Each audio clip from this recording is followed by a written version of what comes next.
and that word everyone loves to throw around, which is inflation. Well, it's become the go-to reason for why everything costs so much more. But if that was the whole story, then why are so many of the companies making and selling these products reporting record-breaking profits? Well, that's a question they hope you won't ask. Is inflation the full story? Or is it a convenient cover story for something else?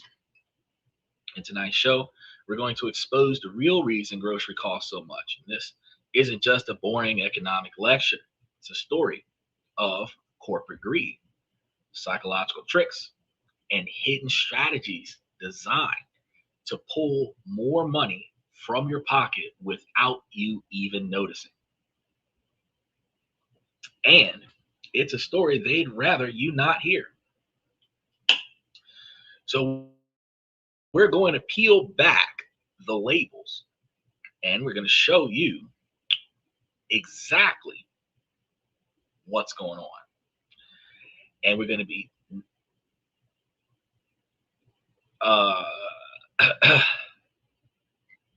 he asked such a dumb question. So I find it simplistic that someone comes in and provides the same troll question from 30 years ago. I appreciate you. Special shout out to Red Square because he came in seeking attention. You got your attention. Uh, but that's not what we're talking about today. So, your 15 seconds of fame, Red Square.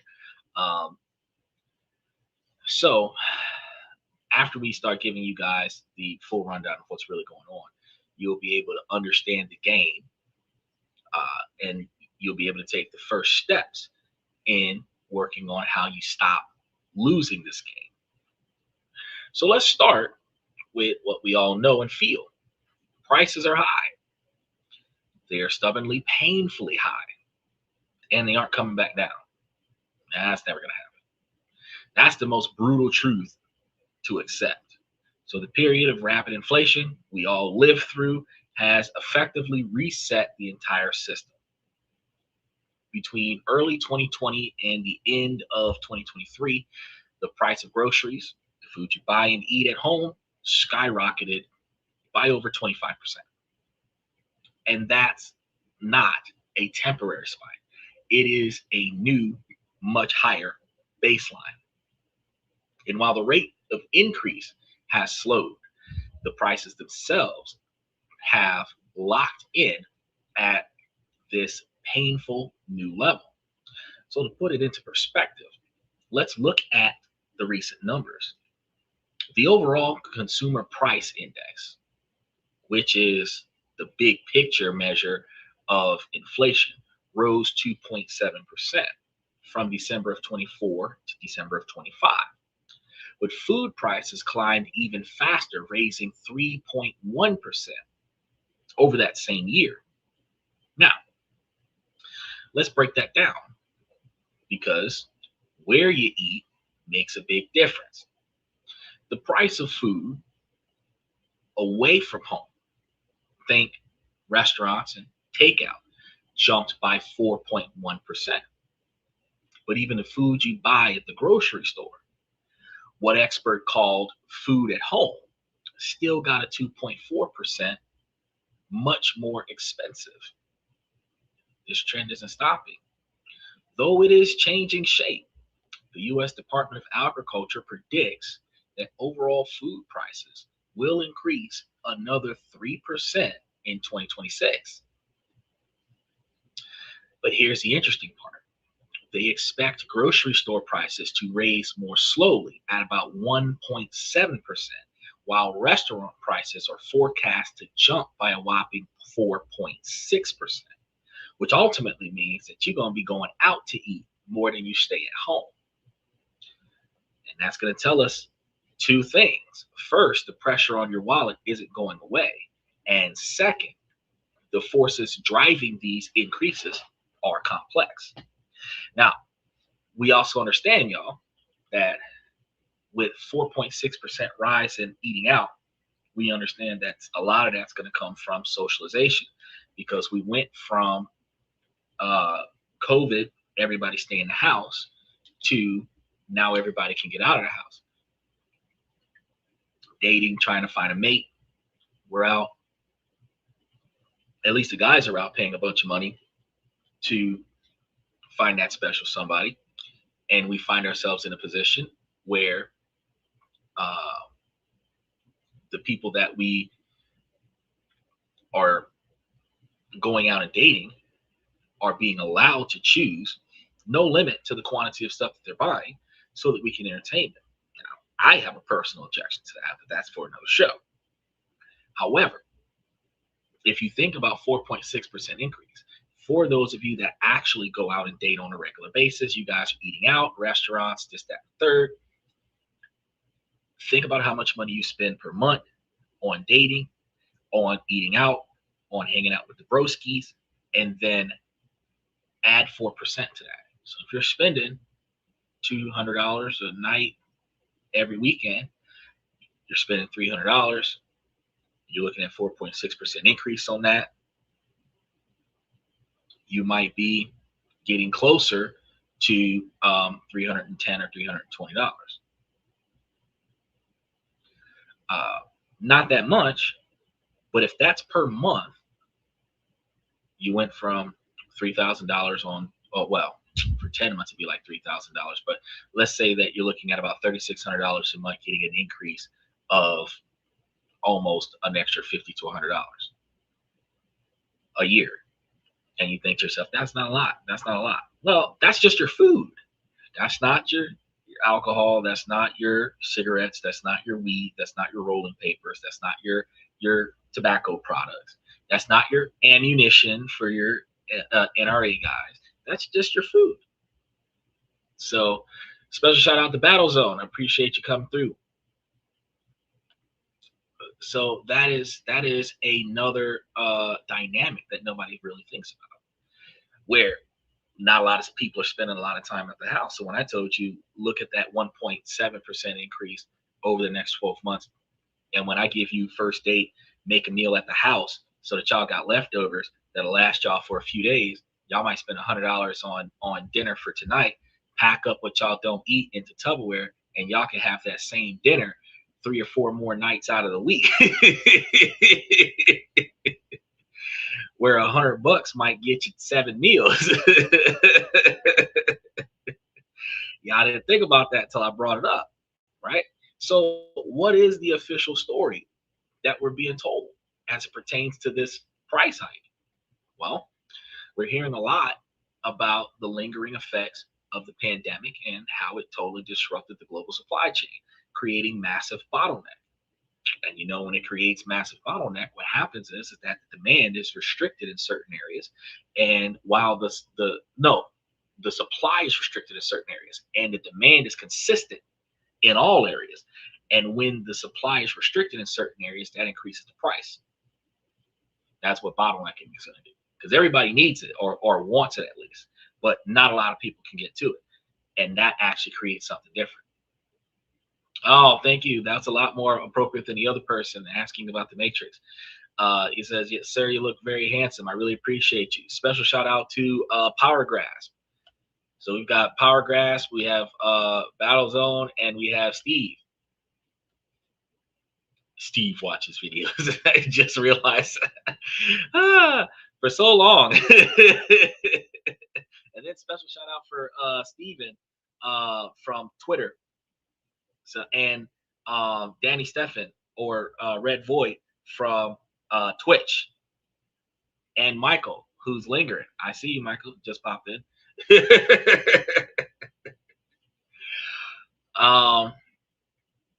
So we're told about that global event, like the war in Ukraine, which sent the prices of essential commodities like grain and cooking oil soaring. I buy cooking oil by the gallon. So I will have 5 or 7 gallons of cooking oil on the shelf. But I mean, I'm not using cooking oil as much because I still got the margarine in the fridge.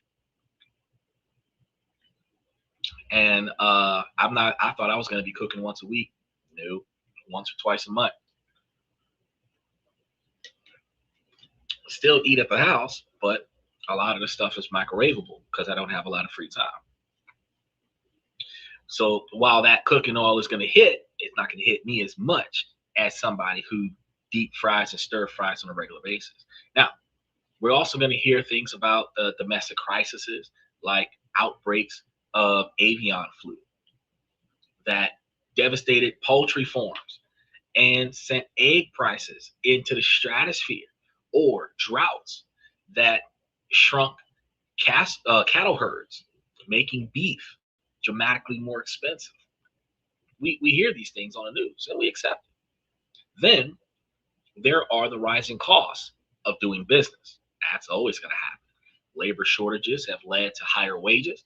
A good thing for workers, but the companies are quick to tell you that those costs get passed on to the customer. Higher fuel and energy prices make it more expensive to run farms, operate plants, and transport food across the country. Even though they just conquered Venezuela, doesn't change the fact that the cost of doing business is going to continue to skyrocket. It's not going to go backwards. We're not going to see paying less. It's just those individuals are going to get more profit. So these things do happen, and they're going to continue to happen, and they will contribute to the prices that we see. They form the basis of the stagflation narrative. It's a neat explanation that places the blame on massive impersonal forces far beyond any single company's control. And we don't ask any questions. But does that really explain it all? Does it explain that gut feeling you have when you hold a lighter box of crackers that cost you 50 cents more than it did last year? Does it explain why during the exact period of unprecedented challenges, so many of the largest food producers and grocery chains were not just surviving, but thriving? If everyone was struggling, why did their financial reports read like they just won the lottery?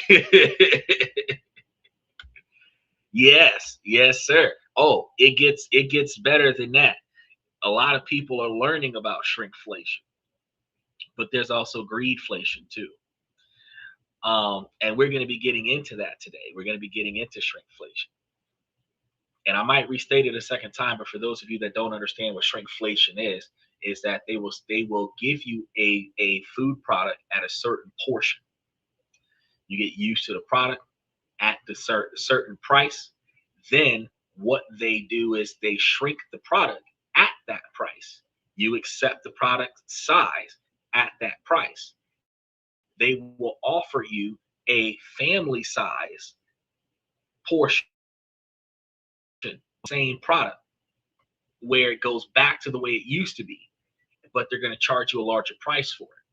You're going to start buying the family size one with the larger portion, and then you're going to get used to that. Then that's going to become the standard value, right? And it's going to be the standard price. So now you're all of a sudden paying for what you used to pay for 15 years ago. You're paying $3 more for it because they first shrink the product at the current price, then raise the price to give you a larger portion of the same product. Then they shrink it again at the current price, and that's going to be your shrinkflation a lot situation. Yeah, that's right, Stephen. Greedflation and shrinkflation. And greedflation, we're going to give you a better definition of it. But what the we all experience greedflation, where you either want more money for something or you need more money for something, and you just start charging more money for it. But there's an area of greedflation is that they will um, shrink the quantity of items, or put caps on certain items and say, well, you got to buy certain quantities of items in order to get a cheaper price of it, which forces you to buy more. You're going to spend more money on greed, or pay more money because of greed. Well, I said that twice. Spending more money on greed, or charge more money for greed. for the same quantity of product. So, but we're going to get more into that throughout the show. And the gap that the official story shares in this whole dynamic, hardship and strife, where the private reality that actually happens of the immense corporate profit is where the real story actually is going to start beginning.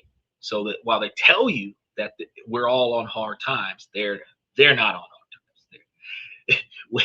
When chaos happens, there's this term that I've been teaching a lot of my students is profit off of chaos, profit off of catastrophe. So when hard times happen, somebody's making bank off of that shit. Okay, we just got to understand that. So let's talk about the word that CEOs hate, which is, as Stephen brought it up, greedflation. It is a simple term for a simple idea where companies using the cover of widespread inflation, this is a third comparison as opposed to what I just talked about, where that widespread inflation rises prices far beyond what's needed to cover their own cost increases. They use that story to help pad their profit margins at your expense. That's poor people are a commodity. That's right. It takes a 5% increase in cost and using it to justify a 15% price hike. That's what they're doing. Right? I told you, greed, where they charge more money unnecessarily for the same product in order to get more profit. Right? But they're going to blame it on inflation. All of it's going to be blamed on inflation. It's not just a theory that we have.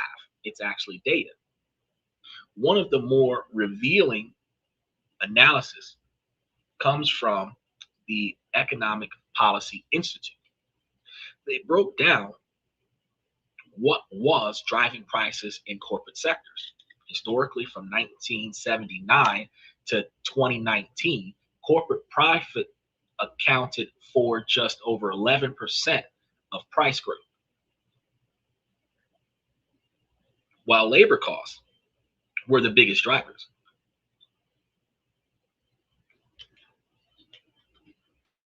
You think that's fair? Now look at the period from 2020 to 2021. Right in the heart of inflation spike, in that period, fatter corporate profit margins accounted for a staggering 53.9% of price increases. Let me say that again. Over half of the inflation we experienced was not from rising material costs or higher wages, but from companies expanding their profits. The story continued even as supply chains began to sort themselves out. A report from the Groundwork Collaborative found that from April to September of 2023, corporate profits drove 53% of inflation. During that time, the input cost for producers actually rose by a mere 1%, but the price they charged everybody else went up 3.4%. So you paid 3.4% price increase on their 1% cost increase. Where did the rest of the money go? It went straight into corporate coffers. So while these profit spikes have leveled off from their peak, they were crucial in establishing the higher prices we're still paying today. So how did they get away with this? It was a masterclass in opportunism, the ultimate opportunist, the edge of business, right? Because the pandemic created the perfect storm. For the first time in decades, everyone was talking about inflation. It creates an economist statement identified as an environment of plausible deniability, a universal excuse. You can actually see this in their own words. If you read the transcripts of their quarterly earnings, where you watch the calls, right? They report this to the investors. So if you're investing in some of these companies, you read these reports. You'll hear CEOs and CFOs bragging about their newfound pricing power. Newfound pricing power. That's the term they use, where they boast about their ability to pass costs and then some to consumers who just accept it because everyone knows prices are going up everywhere. One CEO of a major food company was quoted as saying, "We have not seen a consumer reaction from a volume perspective to the pricing we've taken." Remember, I told y'all before that y'all money talk more than y'all mouths. Y'all be out there protesting shit all day long, setting stuff on fire, throwing bricks at ICE vehicles and shit. But really what y'all should be doing is taking your money away from the shit that costs too damn much. When it starts costing too much, society should say, as much as I want that, I'm not buying that because it's priced too high. Until it is back priced at what I used to pay for it, I won't price that. Oh, you'll protest Target because some celebrity said something on TV, and you'll protest Walmart because of a racial comment from an executive board member of the company. But you won't protest the prices, the Doritos and the ice cream. You know what I'm saying? You won't protest the Arizona tea that's being overpriced. It says 99 cents on the can and they got it on the shelf for $1.29. You don't protest that. Steven says if you let it sit on the shelf like I do, it would stop. That's the truth. That's the truth. You know, we had that mass warning about the snowstorm, the inclement weather that was supposed to be coming through. Walmart shelves were empty.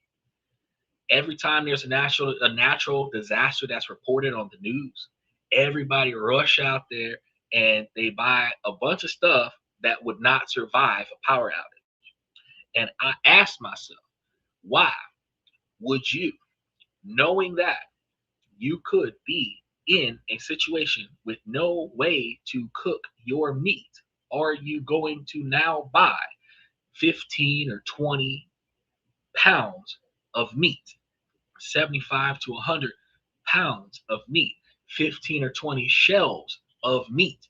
The meat will spoil before you can eat it. You know what I mean? You should be stacking up on non-perishable items, canned goods that will outlast an apocalypse, stuff that doesn't spoil quickly. Because if you're going to be in this situation for a few months, you want the food to still be edible in a few months. Strawberries will last you about a week after you buy it from the store, if you're lucky. If you're lucky. If you remember to package it up and freeze it as soon as you bring it home from the store, it might last you a little bit longer than that. But if you buy a container of strawberries and just put them in the fridge, by next week, about a week after you bought them, the strawberries are covered in mold inside the fridge. You got to throw them away or buy less. You got to put it in your mind, I'm using this shit today. Otherwise, it's a waste of money.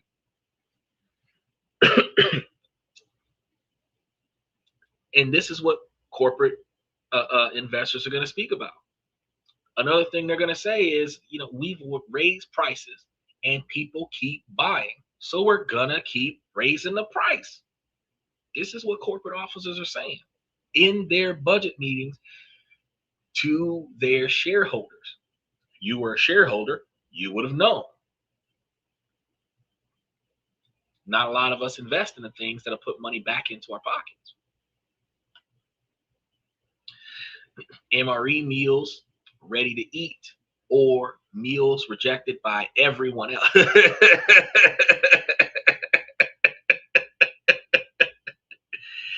Uh, you know what? If you put more, I have to find a place that sells MREs, and I'm gonna have to like really get like 15 or 20 cases of MREs just to have them, and they're gonna have to be on the shelf, probably the top shelf, encased in something that's waterproof, so that if any event that all else fails, this location is going to be like MRE packed for the near coming zombie apocalypse. Strawberries from my Walmart mold in 2 days every time. That's what I'm trying to tell you. If you leave them out of the mold in 2 days, if you put them in the fridge, it might last you a week. But that's it. 7 days after you get it from the store, it's done. It's not. You can't eat them no more. If you don't mind cutting away the moldy pieces, and as soon as I say that, a lot of people are talking about ew. But if you are going to cut away the moldy pieces like restaurants do, and then use the part that doesn't have mold on it, you could potentially salvage some of it, but you're still throwing away the most of it, right? Oh, I love the MREs, man. I had MREs throughout Hurricane Katrina. We had what, 90 days of MREs, and I was actually the first month and a half of Katrina, I was mixing my MREs with some of the stuff that I still had in the fridge, and I was making good meals. We had steak and potatoes, crab legs, and we were mixing it with the stuff that we had with the MREs. And I was going through all of the. My first 2 months of suffrage was like the best food I had had since Mama cooked food. I'm like, I don't know why the fuck these people mad at the MRE. What? They're like a science experiment. Pop this open, pop that open, pour that in there, shake it up, hot meal. Shoot. Save some money in the prison. Feed everybody MREs. But now, to be fair, the grocery stores themselves, like Kroger and Albertsons, often operate on a very thin profit margin. So there are some companies that do not make bank on this. According to industry reports, food retail profit margins can be as low as 1 to 2%. So they'll tell you that they aren't the ones getting rich. And while the direct margin on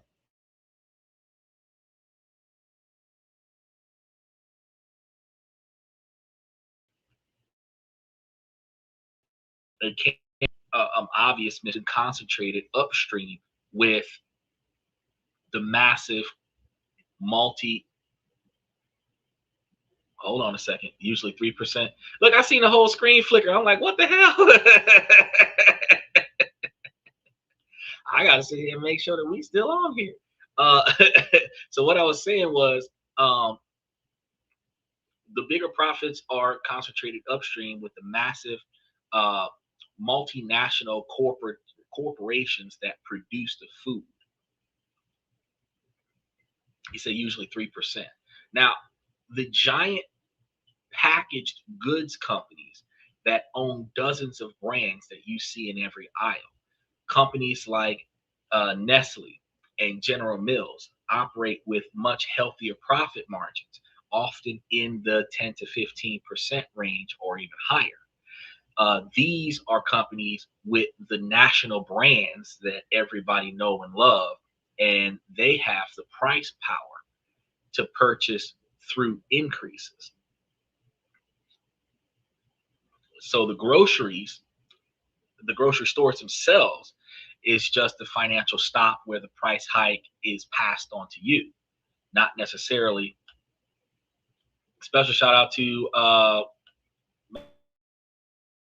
Max the Poser, because I thought we fixed this problem. Well, we fixed the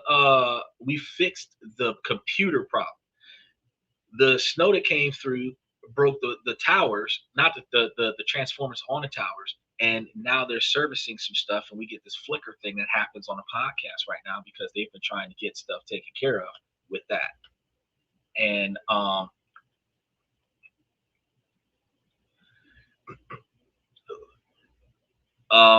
No, I don't think that guy would be able to lower any grocery prices. Nobody's lowering grocery prices. Grocery prices are going to continue to stay the price that they are until they go up. That's something that you can guarantee. I don't know who that is.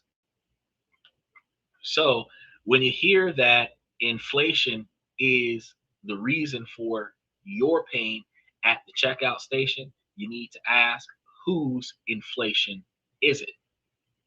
Is it the inflation of their cost or the inflation of their profits? Right? Because the data shows that for a significant period, it was the latter.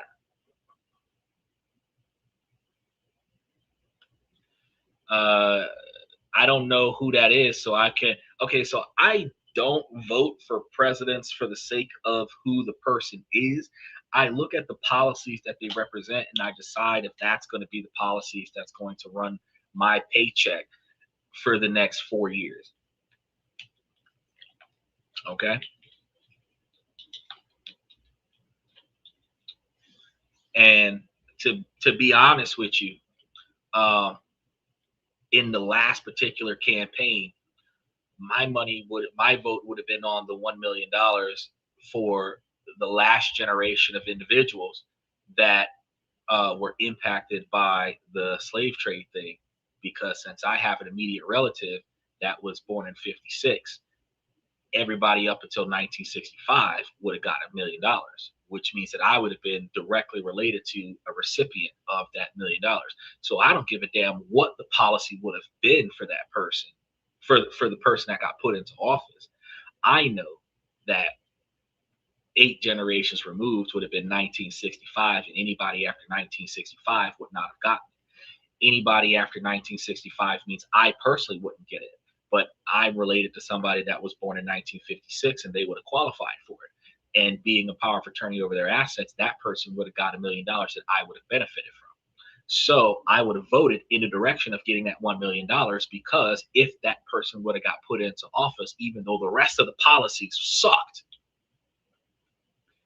I would have been directly in touch with $1 million. That's how I vote. I don't vote based on popularity. I don't vote based on the reputation of the person. I vote based on the policies. Even though the person who was offering the 1 million plus dollars was also offering more freedom for abortion, I would have taken the $1 million and went to another country that was promoting the generation of children.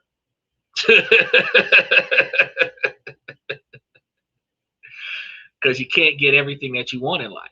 See what I'm saying?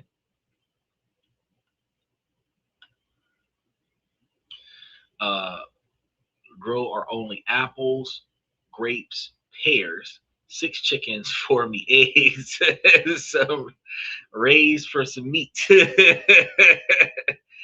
That's how you do it. Now, if greedflation is the loud strategy of jack tags, shrinkflation is the other part that we were talking about earlier. That is the sneaky cushion, because it's the corporate magic trick that's happening right under your noses. And we explained this about half an hour ago. So the prices stay the same, giving you the illusion of stability, but the product itself gets smaller and smaller. You feel like you're paying the same, but you're absolutely getting less. Sometimes because you're poor, and you experience this most with the oatmeal cream pies. Perfect example. Back in the day, an oatmeal cream pie used to be this big and you'd pay 25 cents for it. Then they went from the individual packages to the bulk packages, buy 12 in a box. The ones that were 12 in a box, slightly smaller. Then they had the family pack where you might have like 18 in a box. Might be smaller, but you're okay. You're going to eat this. You're going to pass this around. Then the smaller one becomes the only one available, right? They take off the family size name. It becomes the standard. Get used to it. Then all of a sudden, a newer one comes out, family size, larger portions, larger price, bigger box. You accept it, right? Companies know that we are highly sensitive to price changes. We notice when a $3.99 box of cookies suddenly becomes $4.49. But our brains aren't nearly as good at tracking weight value or count. So we don't have the net weight of our favorite cereal memorized. Corporations exploit this psychological blind spot with ruthless efficiency. He said we have to start thinking old school, need to step back in time. I agree with you on that. A lot. We do need to change the way we do some of the stuff that we do. With stringflation, I don't know how Walmart did it, but just yesterday, he said, I cooked a skillet full of ground turkey and had a pan halfway filled with water, not green, but water when it cooked up. Well, Walmart's not doing it. That's what you don't understand. Walmart is not doing it. Walmart's selling the products. The manufacturer of the product that is being sold in Walmart is doing it. So what happens is that you get this package, they put everything into the package, and then they vacuum seal the package. So you notice you're talking about you said ground turkey. Instead of having ground turkey in a container that is like full of air, they will shrink it, sucking a lot of the air out of it, sucking a lot of the weight out of it, and then you buy that. Difference as opposed to the bag of chips, where you'll see the bag full of, or not full of chips, like halfway with chips or 3/4 of the way with chips, and then a bunch of air is forced into it, and then they seal the bag. When you pop the bag, 75% of the chips are not there, or 25% of the chips are not there. You know, sometimes when they're putting it in this meat, they will put meat in the package with the water or the fluid or whatever, and then suck the air out. And you're thinking that you're buying so many pounds of meat, but a lot of that is water. Yeah, some of that water keeps the meat moist when you go to use it, but water holds weight too. You're buying the package by the pound, you're buying the package by the ounce, and that includes the weight of the water. It includes the weight of any fluids that are in the packaging. It sometimes includes the weight of the damn package that it's put in. So you buy something that could be covered in plastic, might be cheaper than something that is put into a box. Same item. One manufacturer wrapped it in plastic, vacuum sealed it. The other one put it in a box. The one in the box costs more than the one in the bag.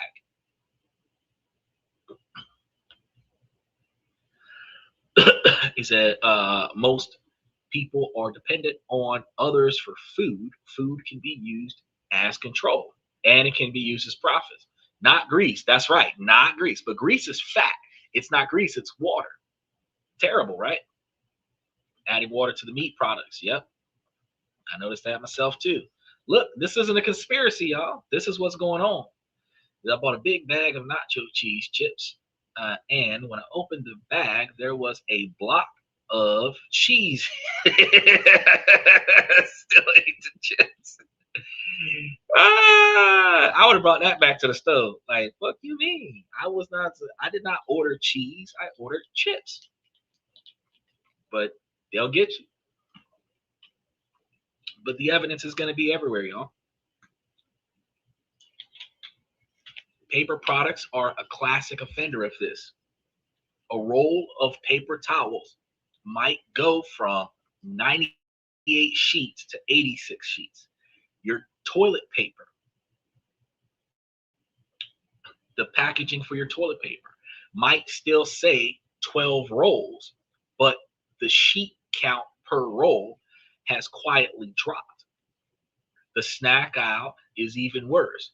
Family size bag of chips that used to be 10 ounces is now 9.5, but the bag is just as big, filled with more nitrogen. Cereal boxes have become masters of the illusion, shrinking by an ounce or two at a time. A juice container that was standard half gallon, 64 ounces, is now 59 ounces. An ice cream, which is a pint, is now sold in a 14-ounce container labeled pint of ice cream. I just want to make sure that you understand that a pint of ice cream is not 14 ounces. They're literally changing the definition of a pint by doing that. Crazy, right? The psychology is clear. Studies confirm that consumers are far more reactive to change in price than they are to identical changes in the product size. And it is a passive aggressive price increase. One study looked at a decade of data, found that products downsizing is more than 5 times as common as upsizing. But the deception doesn't stop there. There's another more insidious tactic called skimflation.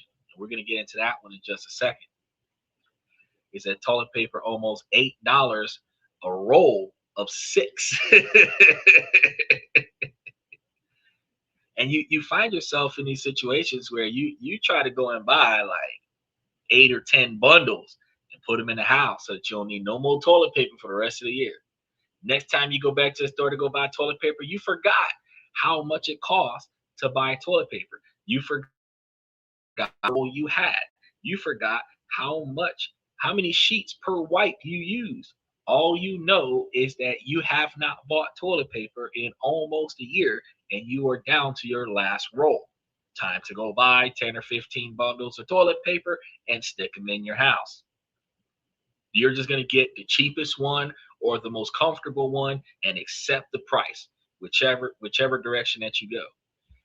He says, why I pay about $2 for that 6-pack of toilet paper? $8 for a roll of 6, and he can pay $2 for it. You've got the single ply versus the 2-ply versus the quad ply. I'm telling you. So that's another way that they'll shrink it. So instead of selling, so the different layers, they go from a single layer, which rips easy, to a double layer that might be a little bit more. Then you have the quilted fabric, which is like 3 or 4 layers, and that one they're going to charge even more. So you're looking at everything in there is reduced in size first. Then when you get used to using it that way, they will offer you the original at a higher price, like, oh, this is new, right? Because who looks at their paper, who looks at their toilet paper and says, oh no, that's not the right thread count. It doesn't happen.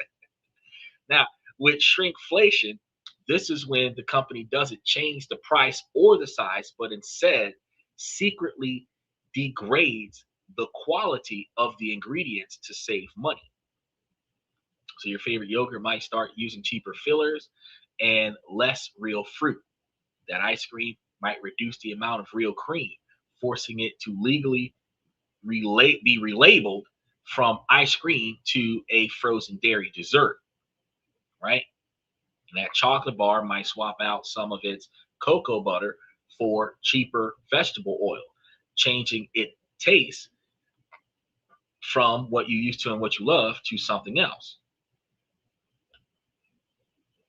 Materials get lower quality as well, and that's what we're talking about right now. That's right. Does your toilet paper feel softer? It's because it's wrapped loosely on the roll, like more, making it look more, but it's less, right? That cottonelle. And this be costing us so much money. Skimflation is the ultimate betrayal because it preys on your trust in the brand, which is why if we teach our kids and teach our teenagers to not pay attention to buying the brand and pay attention to buying the quality in the brand, when the quality changes, your money goes somewhere else, which forces them to bring the quality back in order to keep you as a customer. So when you're buying a product based on a history of quality, but the company changes the formula without telling you, betting that you're not going to notice, you're left with a product that's a shadow of its former self. And you know it doesn't taste as good. Take Oreos, for example. Oreos used to be made with, what was it, lard from the whale lard or whatever, and they made that used to be real sweet. It used to be real good. Now it's a lot of processed sugar. Completely different product in comparison to what it used to be. Some things could have been designed for a little bit more healthier of a experience, but more often than not, it's just cheaper for the company, so they change the ingredients. You get used to it. If that's the best that you're going to get at this moment in comparison to what you remember,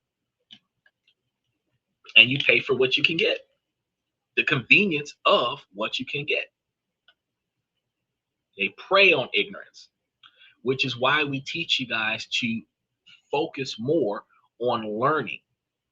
Do your research on a lot more stuff other than which girl shakes her butt better. You've got to figure out in life where you benefit the most. What toilet do you recommend? They don't sell those though. But most toilets are porcelain. But you notice the ones in the prison are stainless steel and aluminum, right? More durable. Makes you wonder, right? And they're not going to change that toilet out. So here's a question. Why don't we fight back more about this? A Purdue University survey gives us a clue on it. While 82% of us say we always or often check the price, only 51% check the unit price, and even fewer, just 44%, check the weight. The whole system is built around you looking at the bag itself, the big, bright price tag, not just the tiny text on the shelf that tells you the price per ounce. Remember, I was giving you guys a whole show about how to buy based on the unit price per ounce so that you can make sure that you're getting more for your money, and make sure that that unit price per ounce with the weight of the box, because it is the price per ounce of the item plus the packages inside. Unit price is how many units is in it, right? Price weight is the whole item, but the unit price. So if you have, like, say, Gushers, and they have like 30 pieces in there, 30 units in there, each unit is 17 cents. That means if you spent $5 on it, you should have however much that would be.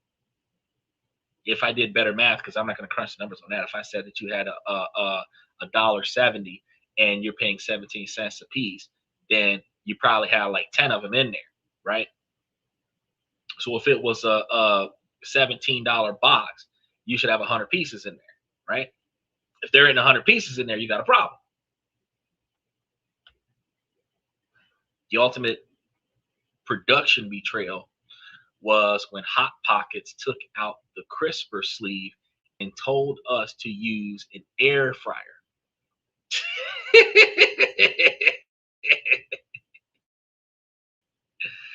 Well, they took out the crisper sleeve so that they didn't have to pay for the crisper sleeve. That reduces the cost of the product. They didn't reduce the price of the product, but they're not paying for the materials.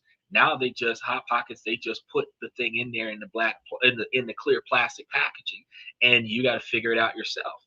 Doesn't matter if you use an air fryer or stick it in the wave on a plate. What matters is the cost of them putting a crisper sleeve on each one of those Hot Pockets is not their cost to bear anymore. That's skimpflation. You notice the inconvenience of it, and the crisper sleeve was good for us because we used to be able to use that crisper sleeve to hold our Hot Pocket in our hand and walk around and eat that bad boy. Now you're going to have to go, oh, look, it costs more money for us to eat. Now you got to go get you some paper towels, wrap it up in a paper towel because you don't have a crisper sleeve, and eat it that way, and hope that one of your bites isn't chewing on paper towel on top of your Hot Pocket. But that tiny text is where a lot of the truth lies. and not a lot of people pay attention to it. And it is the numbers that they're betting that you won't look at. Most people don't. The same survey found that 76% of consumers believe shrinkflation is just companies trying to increase profits, not cover costs. Right? So we have greedflation and shrinkflation. But to understand why this is all happening with such audacity now, we have to look at the structure of the entire food industry. This isn't just a few bad actors, it is the predictable result of an entire system where a handful of giant corporations hold immense, uncheckable power. The issue is market consolidation. Through decades of mergers, nearly every part of the food supply chain, from meat processing to consumer brands, has become dominated by a small number of colossal players. A company like PepsiCo doesn't just make soda, they own Frito-Lay's, Quaker Oats, and dozens of other brands, giving them control over multiple aisles in the store. Why does this matter?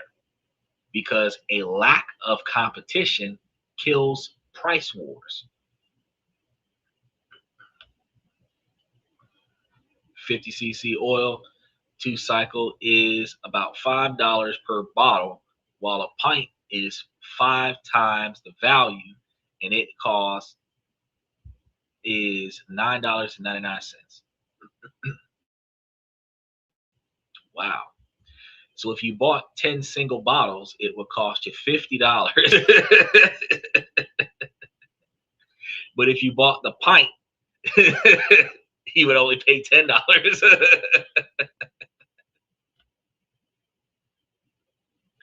By the pint size, it measures out to 50 cc's.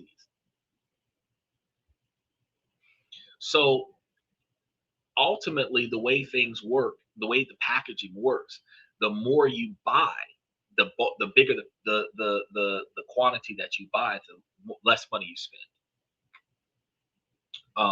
You see which again, unit price. Now a lot of people pay attention to that when they're going shopping. So when you only have a few dominant companies, they don't have to aggressively compete on the price. And when they had price wars, everything was cheap because two different companies was offer similar products, and you were going to get the cheapest one. Now that the giants own all of the products, they don't have to reduce the prices anymore. They can just raise the prices all the way across the board. And we buy whichever brand we want. Cheaper in bulk. Yes, sir, it is. That's why a lot of people go to Costco and Sam's Club and BJ's, because it's cheaper to buy in bulk. But when you go to Sam's Club, Costco, and BJ's, you'll find an interesting trend that each item that you're buying, while it's a bulk package, is always on average more than $10 per item. So if you pick up a case of ketchup, $10, a case of chips, $10. If you put 20 things in your cart, $200. Yeah, you're buying it in bulk, but you're going to buy $10 worth of toilet paper because that they're packaging it strategically in a way where, even though you're buying it in bulk, you're buying it by the case, you're still paying a flat rate amount for the quantity that you're consuming, which guarantees them a sale. If you've ever worked at a fast food restaurant, they have a goal with the cashiers to have an average sale price. So they want you to sell $10 per person or $20 per ticket. Well, they're going to upsell you until you reach that mark. You can't just ask for one item. They're going to offer you 3, put it into a combo meal, give you a discount, but it's not really a discount. Each individual item is already overpriced individually. Then they'll throw in a drink, right? fill it with ice, right? Make you feel better, right? But the overpriced sandwich, the overpriced fries offset the cost of the free drink, but you still just paid 20 bucks. That was the goal.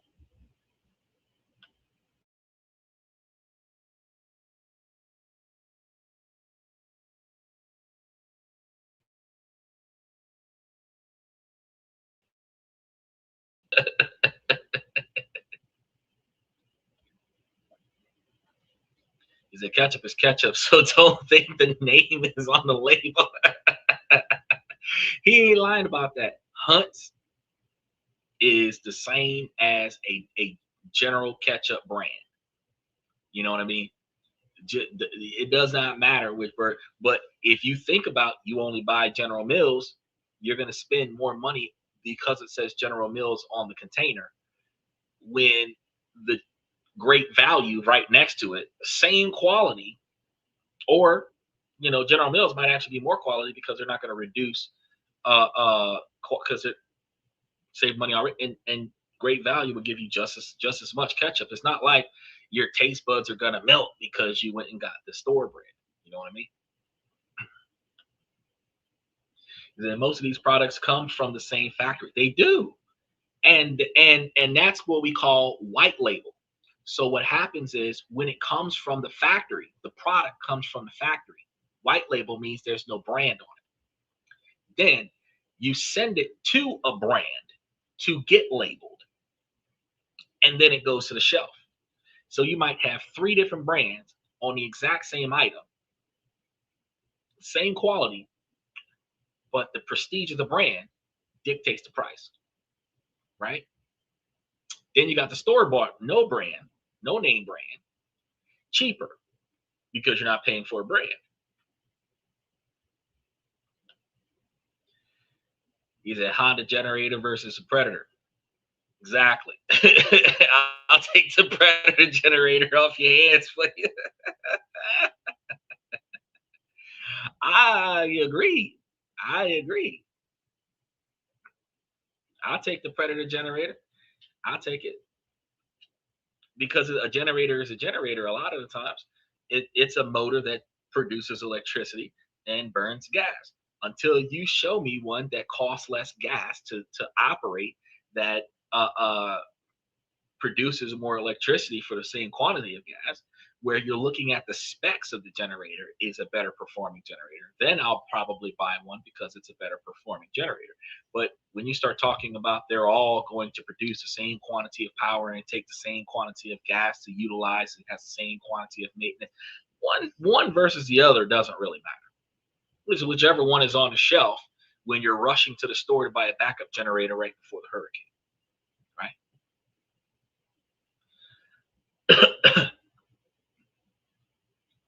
So when these guys, the big guys, buy up all of the small guys, they can engage in what is called tactic collusion. Okay. One company, the market leader, announces a price increase, blaming rising costs. Then, knowing they won't be undercut, the other giants quietly follow suit. They all benefit. And you have nowhere else to go. Oh man, I'm a big fan of propane and propane accessories. If you do not know, you better go get you some propane and propane accessories. Matter of fact, if you live near a Walmart, that they have a policy that allows you to return your empty propane tank and trade it out for another propane tank.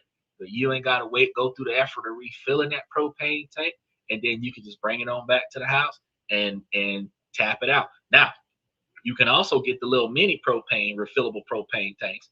And instead of throwing those bad boys away, you could take it to a propane distributor who will refill it for you so that you can keep your propane accessories to go with your propane tanks. So your propane grill, your propane stove, and your propane heaters will be able to provide you with the utmost pure propane in your house. If that ain't a King of the Hill production, I don't know.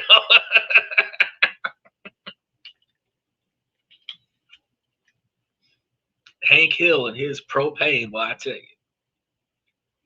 Yeah, it's definitely called a monopoly, but it's a monopoly in a different sense of the word, though. I thought it was illegal too, but see, okay, take for example Google. Google got caught because they bought out everybody, not everybody. They bought out all of the accessories to electronics, cell phones, computers, everything to that effect, and they're contracting their service where they become the dominant source search engine, right? They finally got caught. Now you're starting to see Yahoo come back. You're starting to see Bing. You're starting to see Duck. You're starting to see all of these other less satisfactory search engines that probably work equally as well as Google, but because you're so used to the brand, because it's seen everywhere, it's on every device, you use it for everything. You treat, and I do it too, you treat the other search engines like a virus. And you literally go, if you get redirected to one of those, you literally type into the search bar to manually get brought back to Google so that you can stay on your Google platform. Back in the day, you would bounce around from one to another, and whichever search engine got you to your answer quicker, that's what it was. Now, it is exclusively Google use. Monopoly. You have monopolies. They have territories now where, to prevent a monopoly from occurring in a city or state, they will have major companies that will have a certain percentage of the population. They're not going to expand beyond that area. The competitor is in a different zone. All of the clients in this area experiences a price increase. You don't like it, move. That's how it goes. Still, in a sense, a monopoly, because there's only one electric company in your area, there's only one water company in your area, and you don't have a choice on that. However, because there's more than one water company in your state and there's more than one electric company in your state, if you don't like the utilities that are being offered at that price in that location, don't go there, don't move there, move somewhere else, right? But you can't say that you don't like your the services from your utility company and go somewhere else, go to a different company. No. uh have like Frontier and Spectrum in certain areas, and then you have Cox in other areas. A lot of the times where Frontier is offered, Cox isn't offered. They end up with a monopoly. That's why I stay away from HOA. HOA is a deed trust, which is a little bit different. A land trust where they subjugated the house from the land, and the property owner manages the property. You manage your own house, but you manage your house through approval of HOAs. It keeps the value of the property a certain way, and it prevents from having swings. But the people who get into those HOA boards actually, for the first time in their lives, finally have a little bit of power, and they start becoming tyrants, and it builds a wrong reputation. But if we had appropriate behaving communities in those HOAs, the community would not have to have potholes in the roads, no light, uh, uh, no lights, street lights at night, and not all the houses have a mailbox and all this other stuff. The stuff that makes you identify a bad neighborhood, trash all over the place and everything to that effect. HOAs put a stop to that. But the problem is that HOAs also overstep. You're not allowed to close your garage. They want to make sure that the inside of your house looks a certain way. They want to make sure that the inside of your yard is a certain way. And in order for them to make sure that that happens, what they have to do is they have to trespass on your property and see if you're in compliance with the HOA agreement, and then fine you. And if you don't pay the fine, they can foreclose on your house. So you end up at the mercy of a small local government that is HOA, that dictates after you buy the deed. So when I buy a house, I am not, if it is in an HOA area, I'm not buying a house. Because I agree with you, Michael. I'm not fucking with an HOA. They're not going to monopolize my set. That's not going to happen. Now,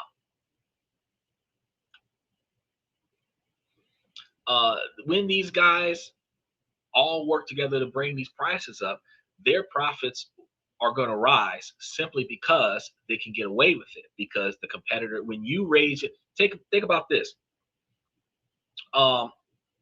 If you get you're going to go to your boss and you're going to get a raise, and then everybody else is going to get a raise. You can't do anything. Well, that's not a good example because, say for example, like this. Say if you have a restaurant and you raise the prices on your food, right? And because all of y'all work together, when the neighboring restaurant sees that you raised your price, they raise their price. Then the other restaurant raised their price, and then the other restaurant raised their price. Now all the restaurants in the area are almost at the same price as you. So if you was once charging $10 and now you're charging 20, everybody else that was charging 10 is now charging 20. Now, no matter where you go, you're paying $20. So the person who raised their price is not going to lose their customer base because everybody's going to raise their price. That's how this works, right? Claudia. Hello, hello, hello. We're talking about how groceries are unnecessarily going up in price. And then we're going to talk about what we can do about it. Most valuable item in the universe is wood. I thought time was the most valuable item in the universe. But I guess wood is good. Wood is good.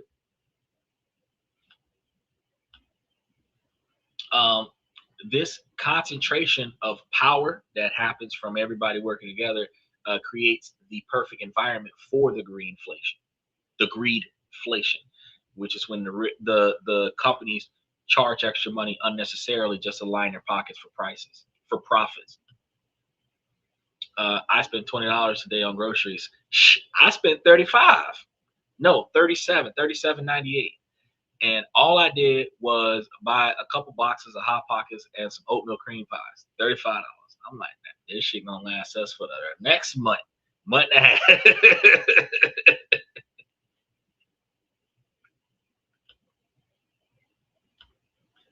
At what point does it start to be gouging on prices? Well, you've got to think about you're not going to officially experience price gouging per se because they're only raising the price a little bit at a time, but everybody's raising the price across the board. So you're not going to see like a $75 price hike on an item where it's just outrageous pricing. You're also not going to see a price drop either. So you're not going to see like one company selling it far cheaper than everybody else. Special shout out to Mango. Yeah, Sri Lanka we covered Sri Lanka. Sri Lanka is pretty affordable. You can also find a little bit cheaper groceries in the Philippines and potentially in Japan and Vietnam and maybe even South Korea, which we're going to be covering South Korea next Wednesday. Time keeps slipping through my fingers. I bet it does.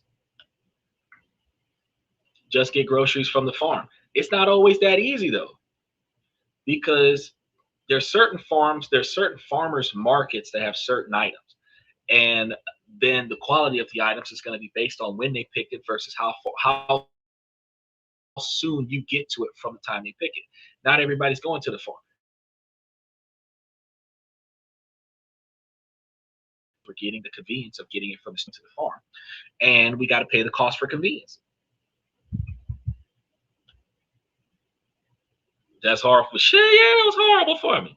Man, when I go to the store, we're talking about $400 at the grocery store. So I make it a point to try to only go to the grocery store once a month.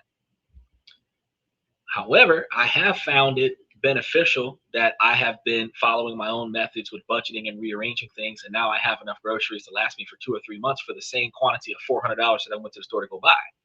But this particular one thing, and then when I think about it, because I ordered from Walmart.com, I was only trying to get the two boxes of Hot Pockets, and it was like, oh, it's going to charge me $7 for delivery. So if I because the boxes were like $16 to $17 a piece, it was like $33, I think, 33 or $34. It was just under the $35 minimum for the free delivery. So to prevent from having to pay $7 or $8 for them to drop it off, I had to get more than $35 worth of stuff. So that made me buy the box of Oreos an extra $5 to get the oatmeal cream pies. I mean, to get the extra $5, so that will be over $35. So the $7 that they would have taken out of my pocket for delivery costs ended up being the cost for the box of oatmeal cream pies. So what do you get for your $20? Shit, I don't know. Shirt feels tight. Yes, it does. It is extremely tight, bruh. It is, and it is a slim fit style, and I hate the slim fit style. But here's another thing: the reason why the shirt is weird is because I've got this device here that is supposed to be able to provide a little bit of support for the spine, because I know you've seen me on the show a couple of times with pillows behind my back or whatever. Because I've got a fractured spine with some broken vertebrae that slip out, and sitting in this position for any period of time, the spine kind of like pops out, and then I got to push it back in. So this particular item here, very good for the posture. So what I do is I put it behind my back somewhere in some kind of way, and then I just lean up against it, which keeps my vertebrae in place, so I don't have to experience it popping out during a show. But the problem is that while I'm sitting here, the item is pulling my shirt up. So then I try to pull my shirt down in the front, but I can't pull it down in the back without pulling on the item. So I'm like, now I got to readjust myself so that I can get good in the show. They say, I just go to Walmart. Yeah, but Claudia, while you drive to Walmart to go and buy your groceries, Walmart delivers to my house. And I spend about $50 a year for Walmart to drive stuff to my house. If you think about how much money per gallon that you spend to go to Walmart, and then you think about how much over time that is over the course of the year, you might find yourself spending more than $50 in gas money to get to Walmart. Since they're giving me free delivery after a certain amount of money, since I'm gonna buy items, I just make sure I buy more than $35 worth of items so I get the free delivery.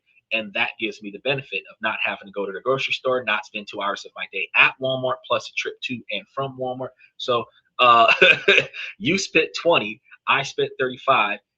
You probably spent 45 minutes to 2 hours doing what you did, and I actually spent the 2 minutes on the phone to put in the order and the 2 more minutes to get it from the door. Now that I think about it, it's out there right now. I can just go grab it and bring it in. And I live in a neighborhood where they don't take stuff off my porch. You're sitting in the wrong chair and need an orthopedic chair. Yes, sir, I definitely do. I was actually thinking about getting a different kind of chair, but I haven't gone and bought one yet because I have not found finance value in it, because the item that I bought to put on my back only cost me like $10. So I was like, $10 versus $100 chair. That's okay. But I do need an orthopedic chair. She said today I got tomatoes, onions, cilantro, jalapenos for salsa, brown rice, orange juice, and a bottle of vodka. It's no longer $20 when she said bottle of vodka, 5 minutes away from Walmart. I know, and I'm 10 minutes away from Walmart. But that doesn't change the fact that the time it took for it's a 5 minute drive, plus the effort that it took for you to get out of your comfy out in the house clothes to getting dressed to leave the house clothes. And some women actually put on makeup before they leave the house to go to Walmart. Then you're going to get in the car and drive. If you're living in a state with snow, you're now driving in bad weather and bad drivers so that you can go 5 minutes up the street. Then you get out of it. You have to find a parking space. And when you find a parking space, that might take 5 minutes to find a place to park. And that's burning gas. Then you get out of the car, you got to walk to the store because you don't always find a door spot unless you're disabled. And when you get in the store, find you a shopping cart, Then you go through all of the aisles to find all of those items because those items are not all in the same spot. And then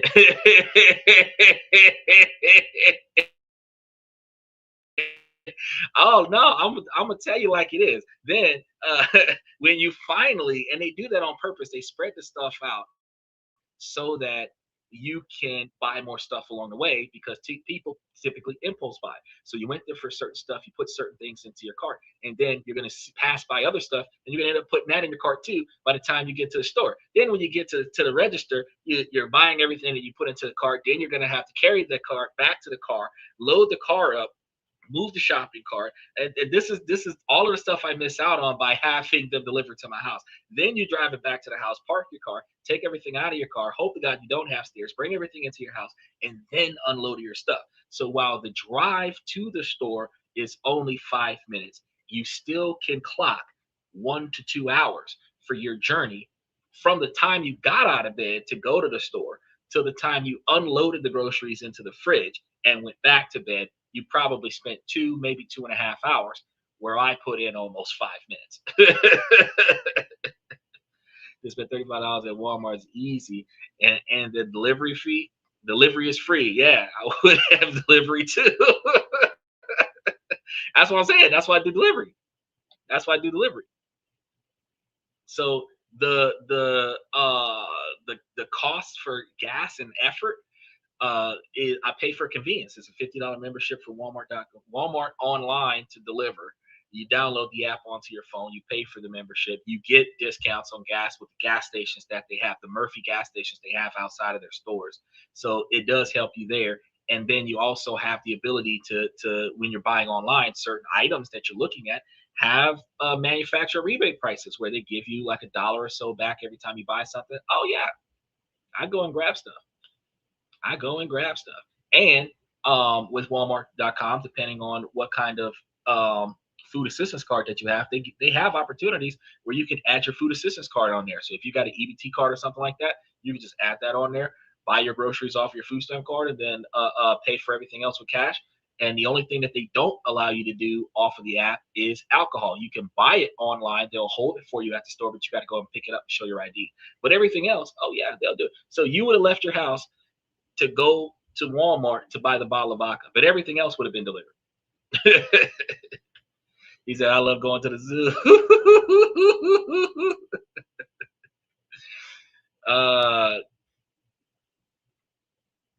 And then, oh, we got to get back to these reports. He said, Wally World. I remember we used to call it Wally World when we was going back in the day, but Wally World used to be like Toys R Us. He said, man, just be honest and say you're lazy. Admit it has nothing to do with gas. No, I'm going to first admit that I'm lazy as fuck before we start talking about how this is financially feasible for you. Secondly, after I admit that I'm lazy as fuck, it is all about the fact that if it is cheaper for me to spend $50 over the course of 12 months to have my groceries delivered to my house where I can order from the store unlimited for 12 months, if I order twice a month from the store to be delivered for free, you spend 5 minutes of drive time.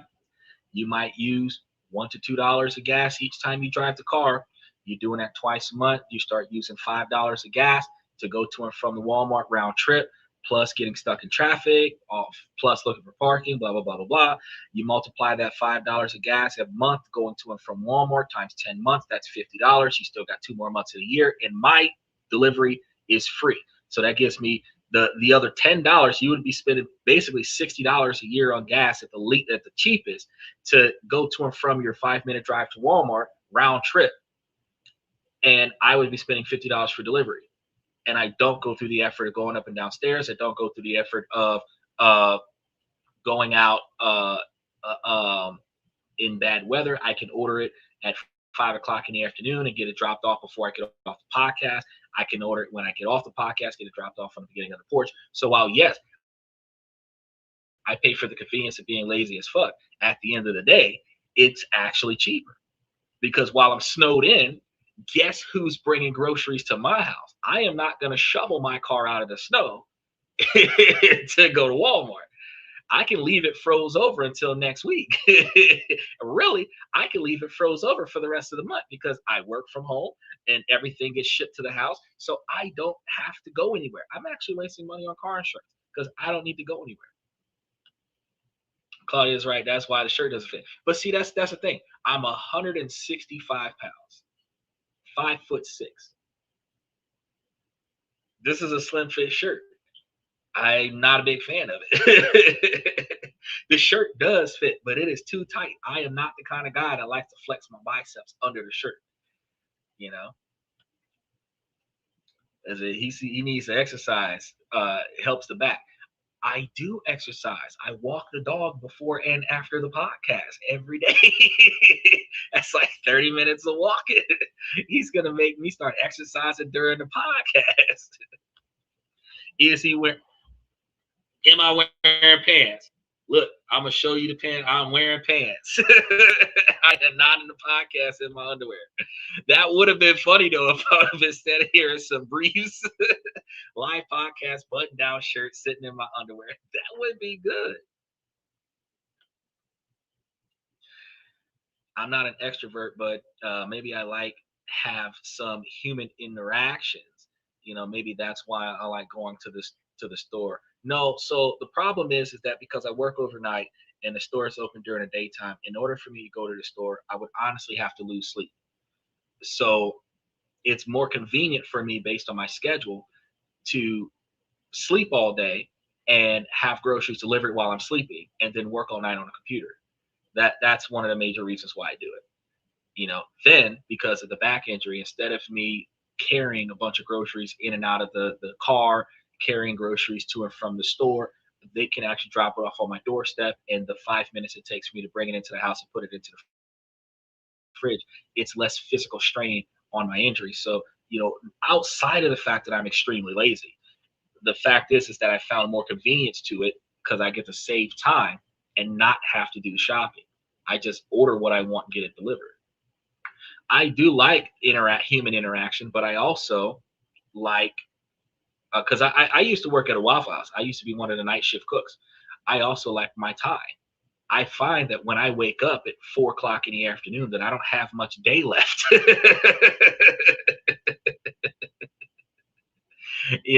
So I don't really. Oh, I know y'all kidding, but I just like I like because we don't do a lot of shows where I actually talk to you guys and kind of bond with y'all or anything like that. That doesn't happen very often. I give you guys a lot of facts, a lot of details, a lot of information to help y'all become better at who y'all are. But I don't always talk about me on the show. So a small segue to talk about me a little bit because we don't got that much show now. We got about 20 pages worth of information I wrote down, which I can cover in about 30 minutes. It's easy for us to segue over to some stuff. But no, I feel like it's a convenient. I never find myself defensive of myself. But no, she's right. I'm lazy as fuck. But I'm just not carrying groceries. I'm not carrying, and I'm gonna be an asshole. I'm gonna order the groceries in the rain, in the snow, in a blizzard, in a hurricane, during a riot. If ICE was in my neighborhood, Walmart would be delivering to my house every day because I ain't going nowhere. I'm not going nowhere. I'm gonna let you get your ass whipped trying to drop groceries off. He said, "Me too. I need people in my life, but love my alone time." I think 3 hours is enough time. Yeah, you're right. Turn to page 196. But look at how much information I had to do to get a script that's 196 pages long. Because I don't sit here and talk to y'all about bullshit. I don't bring to y'all nothing that y'all can't benefit from. And a lot of this stuff is facts. For example, there's a 2022 report from Roosevelt Institute that noted the corporate prices marked up in 2021 shot up to their highest levels since 1950s, which is a clear sign that market power was being flexed from those individuals that jack up our prices at the grocery stores. Remember to like and subscribe. That's right. Oh yeah, if y'all sliding in, if y'all watching us on YouTube, if y'all watching us on Twitter or Twitch, hit that like button, hit that heart button, like the show, and then remember to subscribe to the channel if you haven't done so. But we got a lot of information for y'all every day of the week. He said, I know I'm lazy too. Y'all have ordered from Walmart too. Whoa, you wasting your membership. Okay, so here's what you do, Claudia. You get the Walmart membership, right? You order online too. You need to do what I usually do when I go to the store. Price check. What you got to do is you've got to make sure that there isn't a coupon on the app for the product that you're about to buy in the store. Because you can order it. This is a good trick for you, Claudia, since you want to go to the store and socialize with folks. You can order this stuff and set it for pickup. Save time on wandering around the store crashing into folks. Get your discounts, go pick it up from the store, and you got your interaction because you're going to talk to customer service. Hey, I'm here to pick up my food. And you don't have a delivery fee either. You still get your, driving. You still get your sunshine. You still get your hanging out with strangers. You still get to carry your groceries up and down the steps. But whenever you go and find you a deal, like, for example, Progresso soups are like $1.98 a can right now. Buy 150 to them bad boys. You like, nah, fuck that. They'll carry it. They'll carry that shit up the street. Talk about that 5 or 10 pound bag of rice. Oh, that's all right. I'm gonna order that. I'm gonna have them deliver the heavy. If you don't do nothing else, you're gonna order the heavy stuff and be like, nah, let them deliver that shit. Nah, I ain't about to carry that to the house. Instead of saying I need a man, you're gonna say I need delivery. Fuck that shit. That shit is too damn heavy. You got a dog, you want to buy a 40-pound bag of dog food, order it online. Let them drop that shit off on the house. Everything great value. Everything great value. I don't even waste my time. I'd be looking at hints like I love you, but not today. Great value is my life. I'm buying store brand everything. I'm buying store brand everything. And the only time I don't buy store brand is when I can't find anything else. My dogs eat better than me. I cook for my dogs. So we eat the same stuff. He is not eating steak and I'm eating Spam. If I'm eating Spam, he's eating Spam too.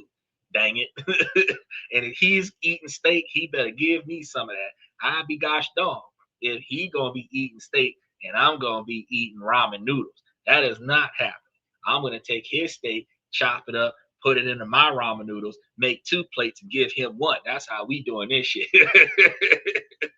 If he died from preservatives, I'm dying from preservatives too. I don't know what's going on here. But this structure also makes shrinkflation more effective. And this is going to be because when a dominant brand downsizes its product, the others in the same category also follow the same suit. So if Doritos shrinks its bags, it gives cover for Lay's and Tostitos to do the same thing. This creates a new, smaller industry standard, leaving you with no option that provides the old value. Because if one person shrinks their product, everyone else is going to shrink their product because they're all going to benefit from the shrink. If one person increases the quality, the product size with the new price, everyone else gets to do the same thing. And no one has to worry about backlash. Oh, such and such brand is overcharging. Now, because everybody raised their price. See what I'm saying? The second part of this rigid system is the manipulation of your psychology. So the modern supermarket is carefully engineered to make you spend more money. The layouts, and that's what I was talking to Claudia about, how she's going all over the store trying to find stuff. The layout, the product placement, the sales tags, it's all designed to overwhelm your rational brain and trigger impulse buys, which is why they put it all over the place to make you grab more stuff. Take the sale tag, you see a bright yellow tag screaming special, sale, discount, clearance, and your brain gets a little hit of dopamine. But often these sales are pure theater.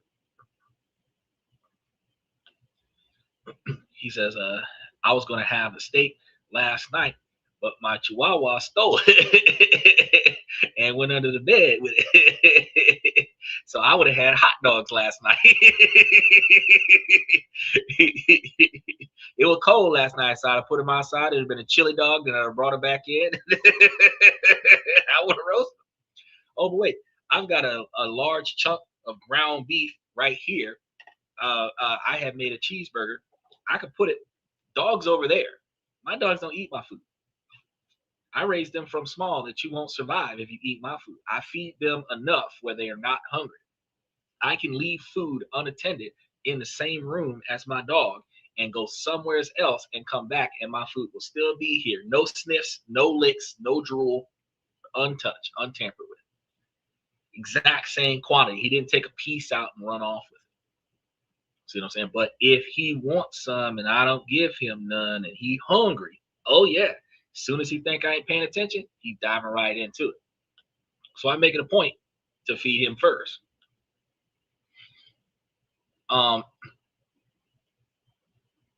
So in these situations with the price tag items, the items might be discounted from a temporarily inflated regular price. And this is going to be the sale price that is actually the normal price, or a 2-inch for $5 deal is on an item that is normally $2.50. Or actually, so they'll say like $2 for five, 2 for 5, instead of it normally costing $2.50.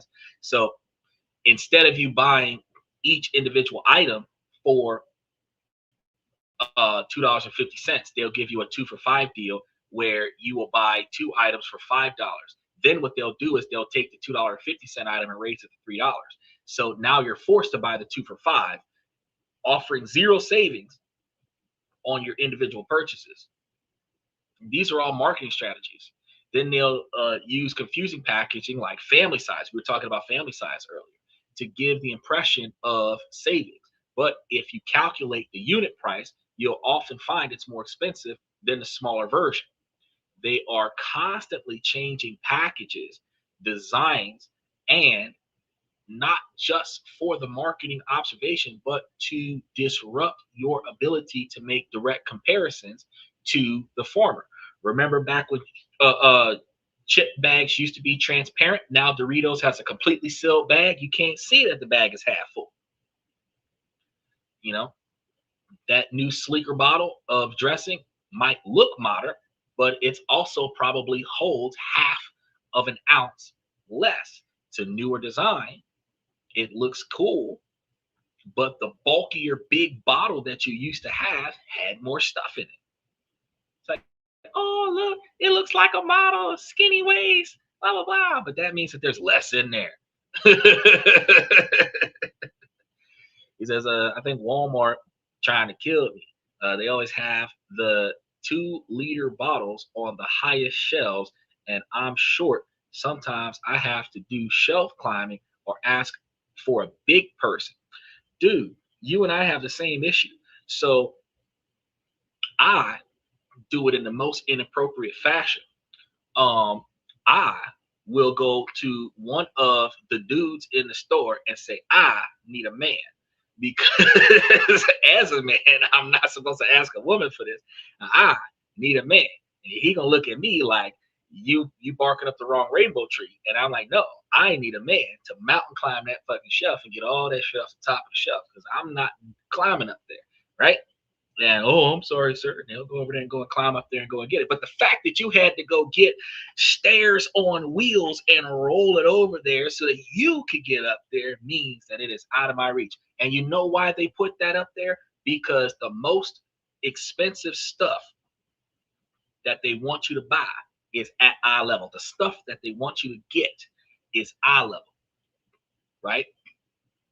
Then they have at the ground level maybe a little less value, or well, a little less value to them, but you got to bend over to get that. Then the stuff they don't want you to get is at the top shelf. You know what I mean? So eye level is prime real estate. And that's going to be where all the name brands are. You notice that the off brands are on the bottom shelf or further at the top shelf, and the middle shelf is missing. All the stuff in the middle shelf showed out. And you ask yourself, well, why they got all that shit on the top shelf when they got all the space in the middle? Because of marketing. It's all a strategy to make value comparisons as difficult as possible, because your cheaper items of the same brand might be on the top shelf where you can't see the price. or on the bottom shelf where you can't see the price. The one on the left and the one on the right that you're comparing together are two name brands. The great value is not in the middle. You got to bend over and find you some great value. No pun intended.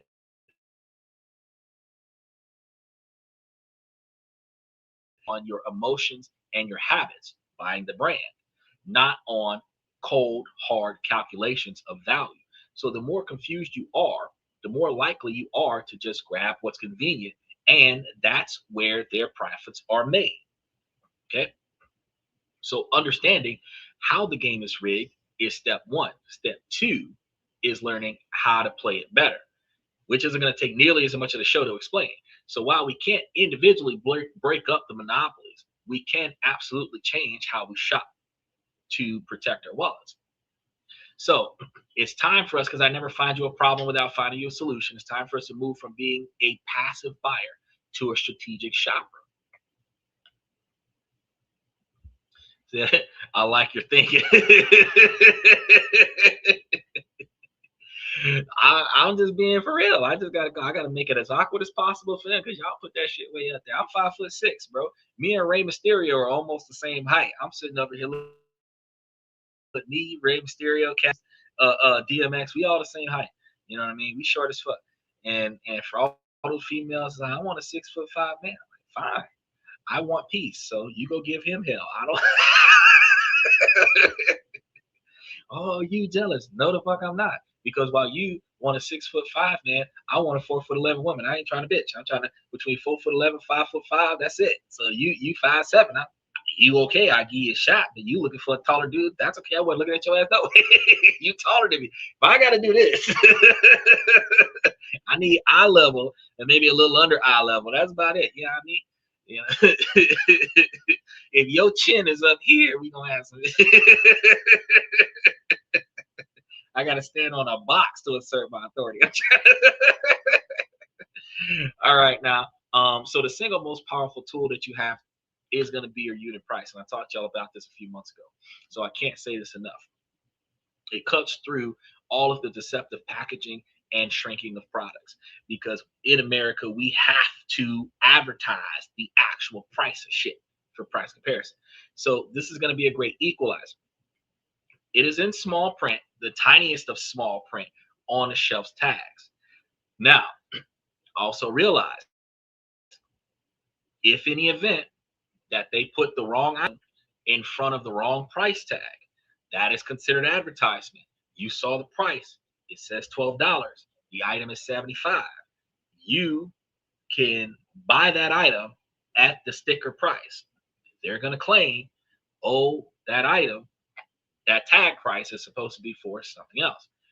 I didn't put this in front of this label. Y'all did. They might give you a discount, but whatever turns out for that is that instead of you paying $75 for the item, you get a lot of stuff for far less. So looking at these tags helps you out in more than one way. However,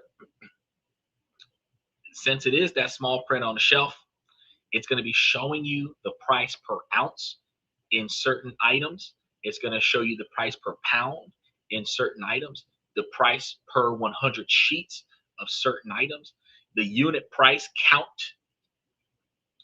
So if you have like 30 or 40 different packaged items inside of the box, how much is each item in the box?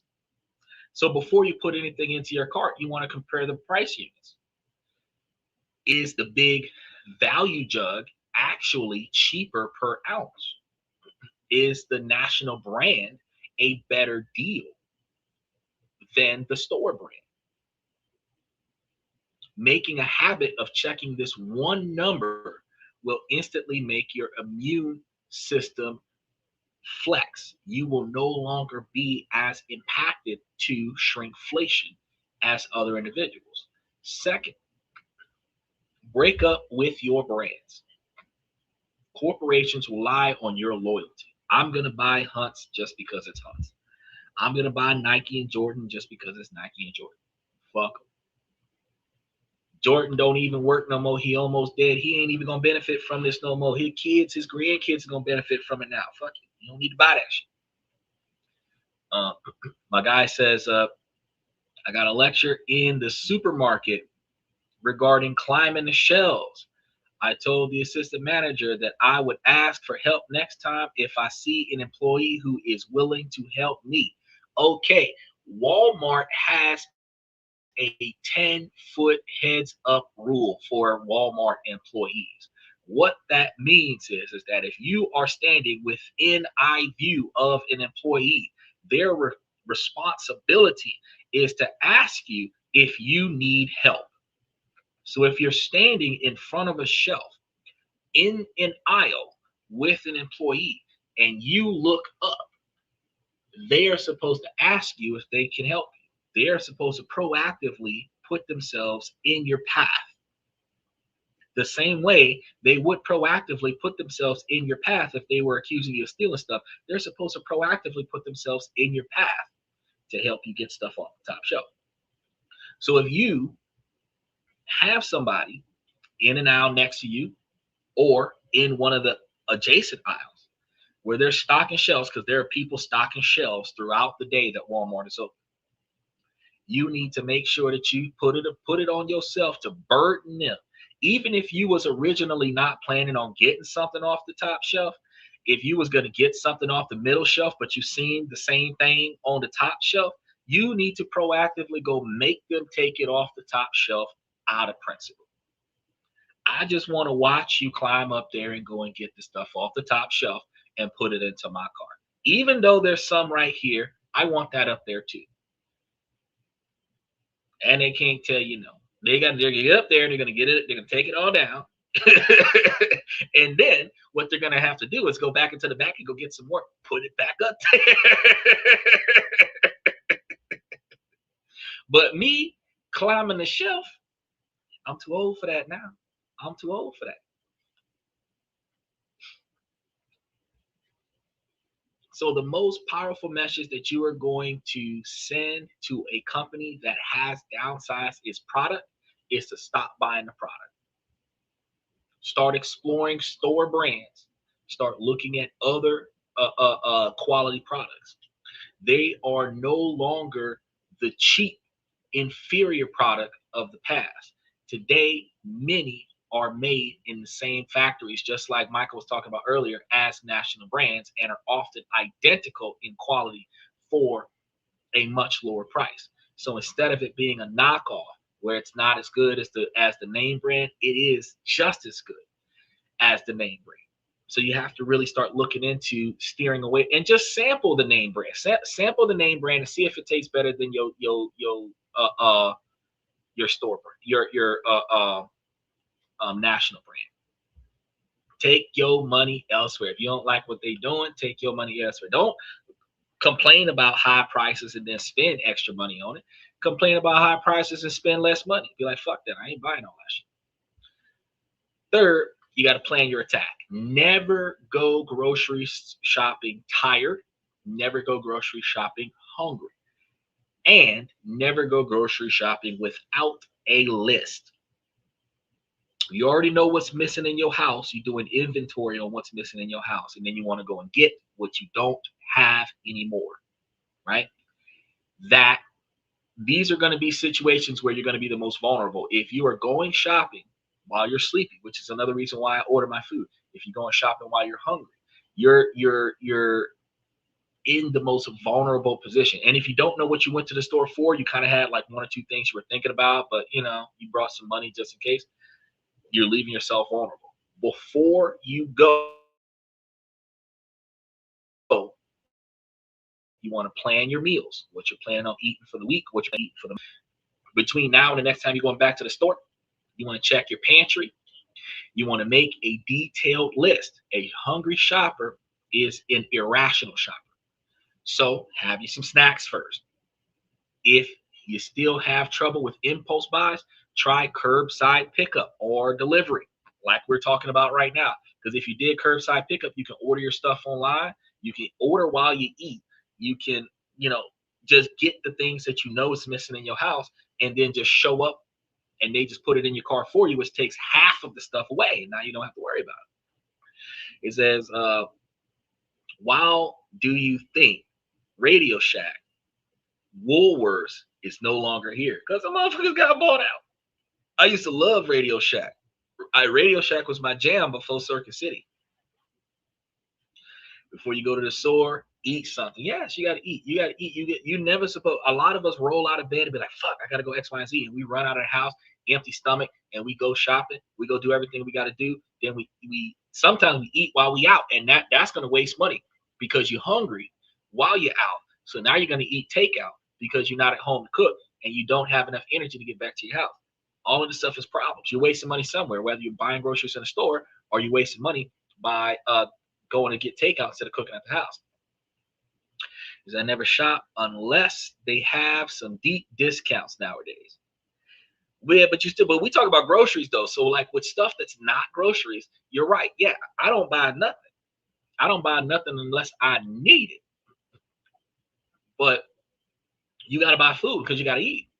And they don't always have deep discounts on the food. So you're gonna buy something.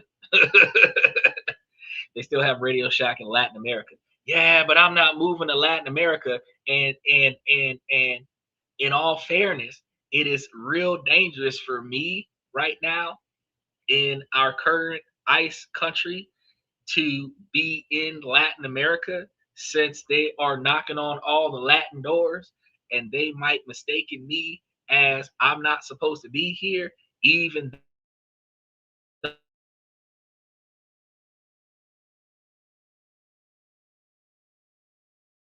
will making us row the boat to get here now and then put us in a shipping container and ship us back to where we came from. I kind of feel safer being in an all Caucasian community because they're not going to come over here and knock on doors.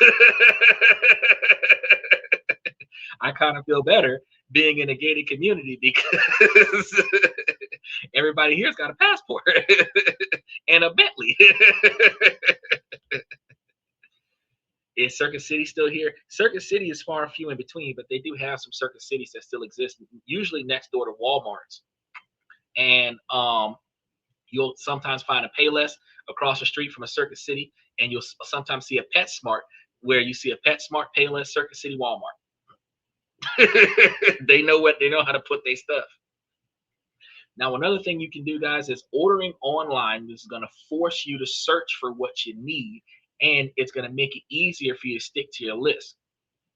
Then on top of that, while you're searching online and you're ordering this stuff, you're actually paying more attention to the price, because instead of you impulse buying, when you look at the checkout counter and you see that amount of money that you're about to spend, all you're looking at is the money and put your credit debit card in this spot. You're not looking at all the stuff in your card. You know what I mean?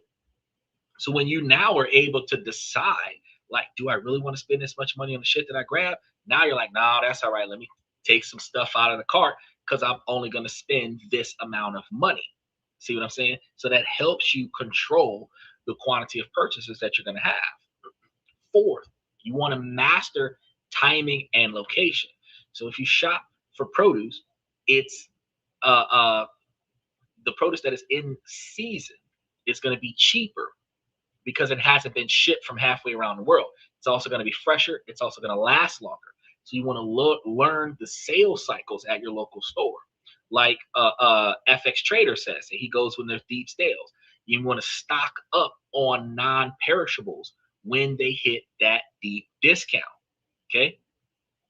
So don't be afraid to be a food nomad and visit a different store for the best deals on different categories. So that's right. I ordered online all the time. It's all good advice. This is all I have for y'all is good advice, man. Because look, one of the things when you're ordering groceries online and house, like I was telling Claudia, the 2 to 4 hours that you spend at the grocery store just buying the food that you're going to eat, you honestly can save that time and go do something else out of the house. Go check your mail. If you got a post office box, go take care of other business. You could have the people delivering the food to your house because you don't got to give them a tip in person. You leave the tip on the app. So they could be delivering the food at the house while you're hanging out with friends at the mall or something if you were going somewhere. But instead of you spending half a day with the chore of grocery shopping, you can now spend half a day with benefiting yourself with something else. And then that chore of shopping gets reduced to you just taking the groceries off your porch and bringing it into the house. And if you're in a decent neighborhood where they're not stealing your groceries off your porch, if you order in the evening time after sunset, they're dropping the groceries on your porch. It's cooler outside. You don't have to worry about your stuff spoiling in the sunlight. Or if you order it first thing in the morning, it gets there before it starts getting hot outside. Your stuff is on the porch. When you get up in the morning to go check your mailbox, you open the door to take your dog out for the first time today. You groceries right there on the step. Like this mentality almost replaces. Remember in the morning when you used to, and Michael would know about this. First thing in the morning, we would scratch our balls and go outside and go grab the newspaper, come back inside. Now you wake up in the morning, you scratch your balls, you go outside, you grab your groceries off the porch and bring them inside because they don't deliver newspapers anymore, right? All good advice. Oh no, I don't have porch pirates. I have ordered stuff at um, 8 o'clock at night, and I get off of this podcast at like 2, 3 o'clock in the morning. Sometimes shit's still out there, but it's also like 30 degrees outside, so I don't really care. What they gonna do? Run off of my hot pockets?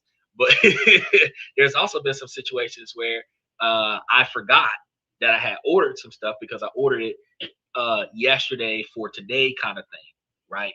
And then it got here. I did my podcast, whatever. I had to start going to work right after. And then when I took the dog for a walk, it's 5, 6 o'clock in the morning, and it's still sitting on the porch. Bring it in. I don't have people pirating my groceries. You know what I mean? Is I'll never go back to shopping in person with all the hustle that entails. I agree with you, bro. I don't like doing it. The only time I would go to the store is when, like Claudia was going to get the vodka. If I have to go get something that requires me to show proof that I'm over the age of 21 in order to purchase it, that's when I go to the store. And whatever I was going to get in addition to that, that's what I'm going to the store for. But if that's not it, I'm not going to the store. Now, fifth, buy ingredients, not convenience. Pre-cut vegetables and ready-made meals come with a massive convenience tax. So buying a bunch of TV dinners isn't always good for you. You are paying a premium for a few minutes of work. Buy a block of cheese instead of a bag of pre-shredded cheese. And here's another thing that I'm going to give you guys a little bit of a tip, because I did not even think about this when I was making the script. Buy the unprepped food items and buy Tupperware. And then after you buy the Tupperware, you want to prep all of the food, put it into the Tupperware, put the Tupperware into your fridge. Okay? You're not gonna be able to fit everything in there. But the fact is that you'll be able to fit enough stuff in there so that when you start using those ingredients that require to be refrigerated, you can prep those ingredients up and then use them, and you have more ingredients going you a lot longer of a way.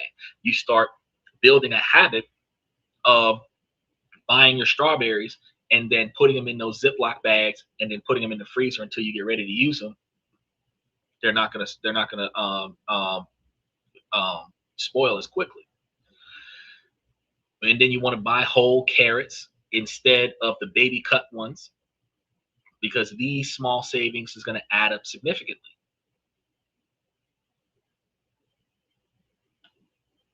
Michael says, so you can't get DVD without an adult, though I'm an adult.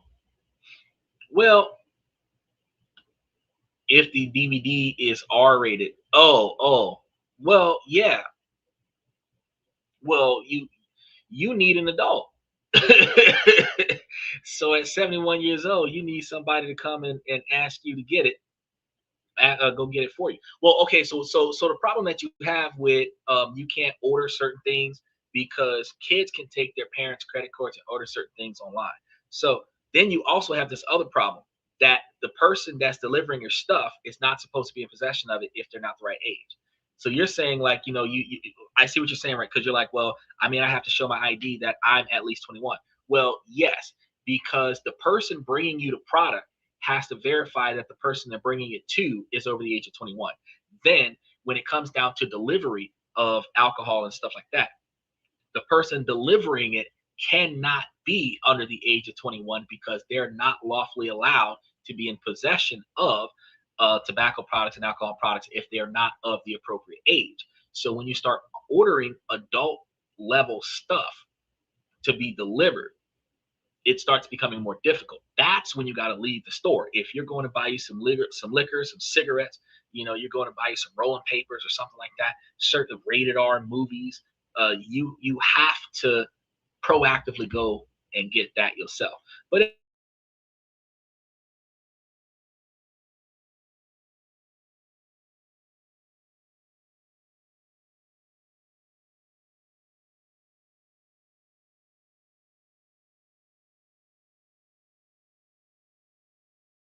what that was, but as soon as I seen it happen, the browser was like, nope. But the webcam is right there.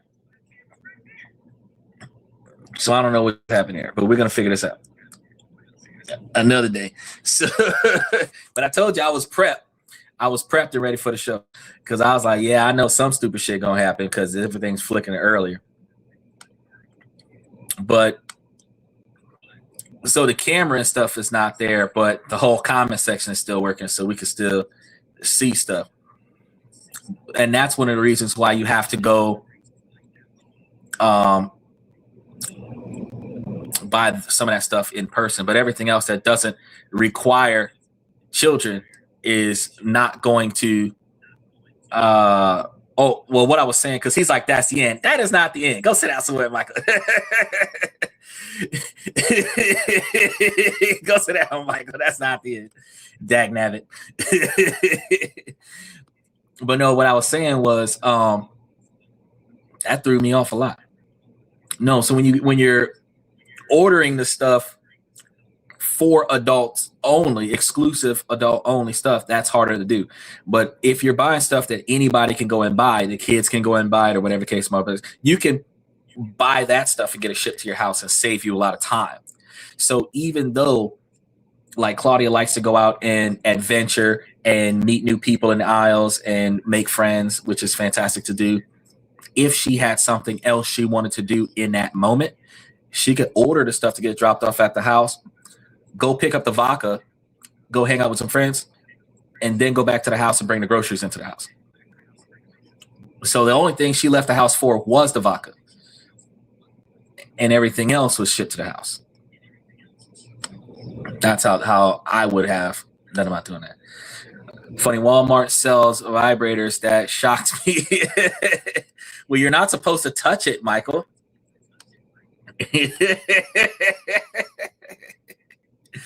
Oh, Lord. And they call those back massagers, right? Personal massagers, right?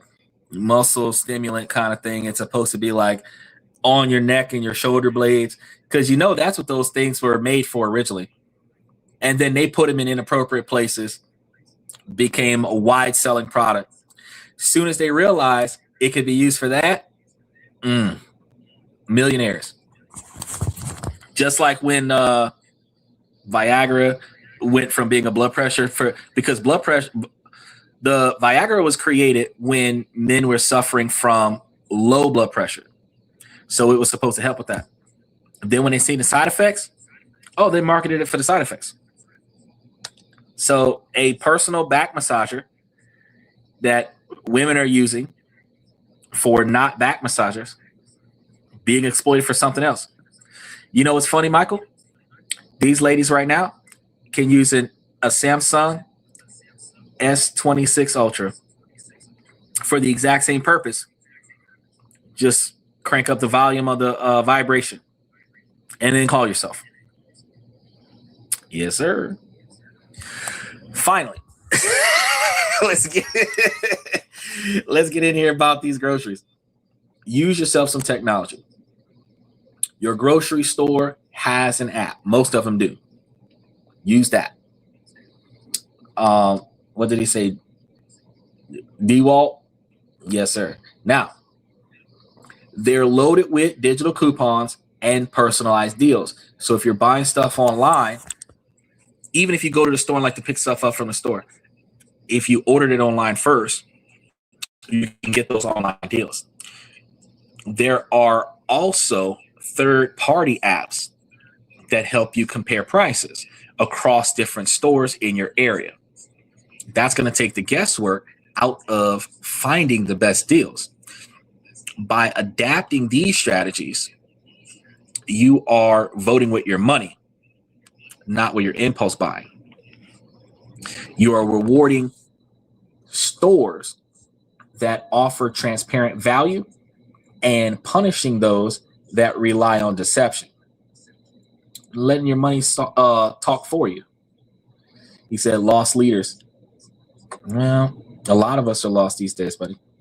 Now, this is just the beginning, because if you've had your own frustrating experience with products that shrink or a price that shot up for no reason, share your stories in the comments.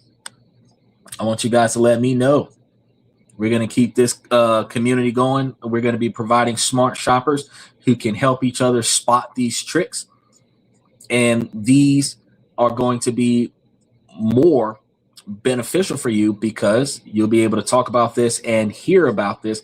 And the harder it is for them to get away with it, because you're going to be more knowledgeable about what's going on around you. Instead of just getting what you see or getting what you remember, you're actually getting what you need for the right price. So the next time that you're watching the total climb up at the checkout, you'll know the full story. And you'll know that it isn't just inflation. It's a calculated strategy. It's the brazenness of greedflation, where record profits are what we're going to be experiencing right now, were built on your rising bills. So when you see it in the news, you see that such and such sales went up. Like, for example, for Christmas this past year, right after the government shutdown, why are we breaking records on sales? So how many people borrow money for Christmas this year? It's for them to break records for online sales. That made no sense to me. But that's where we were. It says lost leaders are items that are sold at low prices just to get you into the store. Oh yeah, and then when you get in there, the bait and switch, because everything else is expensive as fuck. By the time you walk out of there, you didn't pay way more money than what you should have. Supermarkets are clever. They offer you a free delivery when you prepay for the whole year. Then they make you pay a tip for the delivery. Oh no, this is the problem. They don't make you pay for the tip. They pre-program the app to charge for the tip. You have to go in there and manually adjust it to custom tip, $0. And then, since you're prepaying for the year, because I prepay for the year, you make sure that you get your money for it. If you are only using the app once or twice a year, it's not worth it. But if you're using the app 2-3 times a week, 7 times a month, 15 times a month, when you think about, like I said, $1 to $2 of gas round trip to go to the store, and you're thinking about even 2 trips to the store a month, because some people go to the grocery store bi-weekly. That $4 a month would be $40, or $48 for 12 months. You're spending $50 to get free delivery. Now, when you start thinking about the extra unexpected stuff that you missed and you ordered extra stuff to get delivered to the house, now you're dealing with 6 to 8 times that you're ordering, 15, 20 times that you're ordering, 3 times a week you're ordering, and the stuff is coming in a little bit at a time throughout the month. You're saving money on delivery Because instead of you spending $400 once a month, you could literally spend $50 every few days to order the things that you need and only really mass buy before a major disaster. But if you were to buy a little bit more than what you need, and most of the extra stuff that you're buying is perishable items, you can find yourself overstocking, so that when a natural disaster comes, you don't have an influx on your grocery bill. Because what happens is, if you buy like chips and crackers and bread and meat and stuff like that, plus 20 or 30 canned goods, you'll find yourself in a position that the canned goods you don't eat on a regular basis that you would actually eat, you'll find yourself in a position when no deliveries happening, Walmart sold out, nothing's anywhere accessible.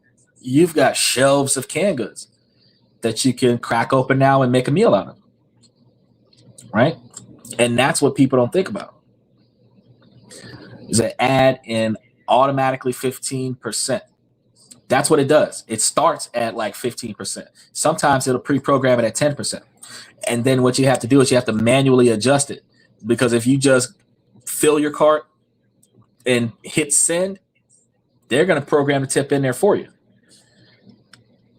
He said drone delivery. You're gonna keep doing that drone delivery. You'll make money off of it, but it takes a lot of effort. But the people who are going to do it is going to save time and money when they order for delivery. And we do eventually have to get back to survival tactics, but a lot of us are so spoiled with technology, the convenience of the technology that we have become accustomed to, we forgot what it's like to not have that. So we don't prepare ourselves for when technology breaks. I got kicked off my podcast a couple times this year, and I've got a backup one right here so that when it stops working, I'm still here. You don't got to wait 5 minutes for me to come back on. Couple seconds, I'm back on. Because you got to prepare for failure. Technology is your friend until it's not. And when it's not, it is at the most inconvenient time. So if you're not prepared for it to fail on you, then you're not prepared. And now you have to figure out what you're going to do now that you can't log in, now that you can't use your devices, now that you don't have what you need in your house, but it's snowing outside, you can't go nowhere. We got to change that behavior. So you guys got to remember, the quiet deceptions of shrinkflation, the magic tricks that leaves you with less products for your money, less money in your pocket, and less time throughout your day.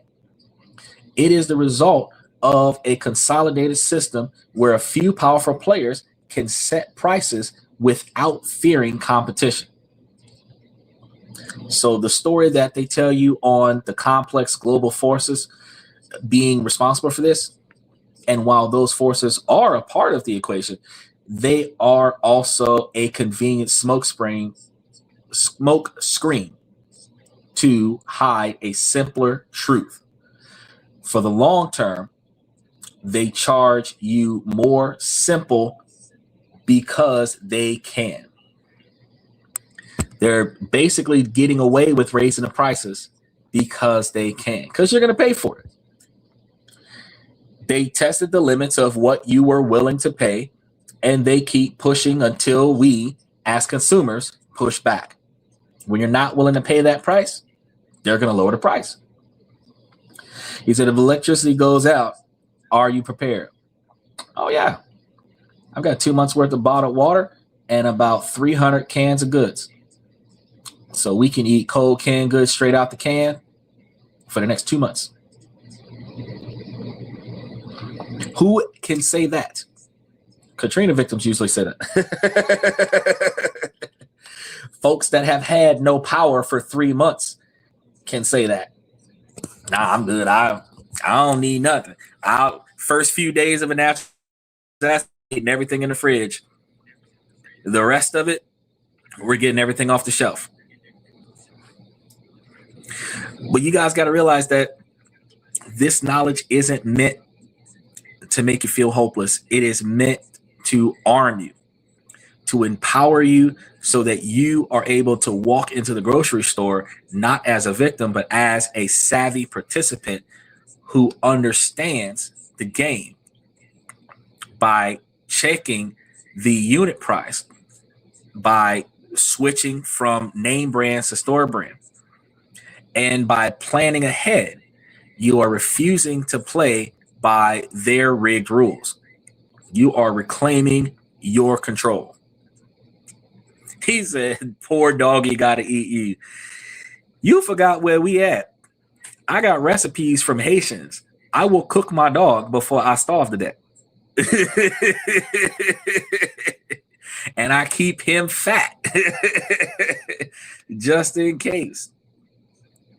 I get him a nice fat doggy dance and then let him know that he will be the place center for dinner. He's like, oh, you getting thin. I got to fatten you up. You're going to be dinner.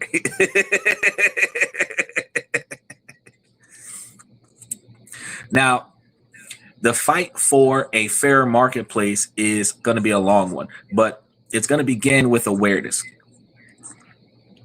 It's going to start with you, right? And it's going to happen in the aisles. It's going to begin with you making conscious choices, because every purchase is going to be a vote. And every time you choose real value over the deception, you cast that vote for a better system. The ending of this story has yet to be written, and you get to help write it. All depends on how much you're willing to benefit. So, man, I can't believe that threw us all through a loop. He said all the talk about food made me think of BBQ back ribs. Man, I made some boneless spare ribs the other day. And then that's what I was about to make a meatloaf, but then I got tired and I just started making some burgers. And then I made some more, and then I ran out of beef. And I was like, man, this is some bullshit. I am not about to go to the store and buy no beef. So I ordered some, get it delivered. But you can buy the ribs and all of the ingredients to make it, and you will find yourself with far more ribs for a cheaper price than if you buy all the sides, prep the meals in bulk. You can actually create multiple plates, like what they give you at the restaurant, like 3 or 4 ribs in your plate. You can do that and make your meals and then have 10, 15, 20 meals for the same price it would have cost to go and buy that at the restaurant. So the one meal at the restaurant could have been made at the house, and now you got leftovers for like 6 weeks. And that's why I tell you guys, y'all got to get Tupperware. Y'all got to cook your food and do portion control and put your food in the containers and put the fruit in the fridge or in the freezer and stack up. That way you have extra meals. And then if you do your food prep right, you can bring that Tupperware to work, use the microwave on the job, or use the microwave at the job. And you will find yourself having the same good food for dinner as your lunch at work. The guys at the job is going to be jealous, thinking that you got some chick at the house cooking for you. You and I both know these females don't do nothing for us. We cooked for ourselves. And we eating good on the job. Then when the boss be like, where you get that from? Shit.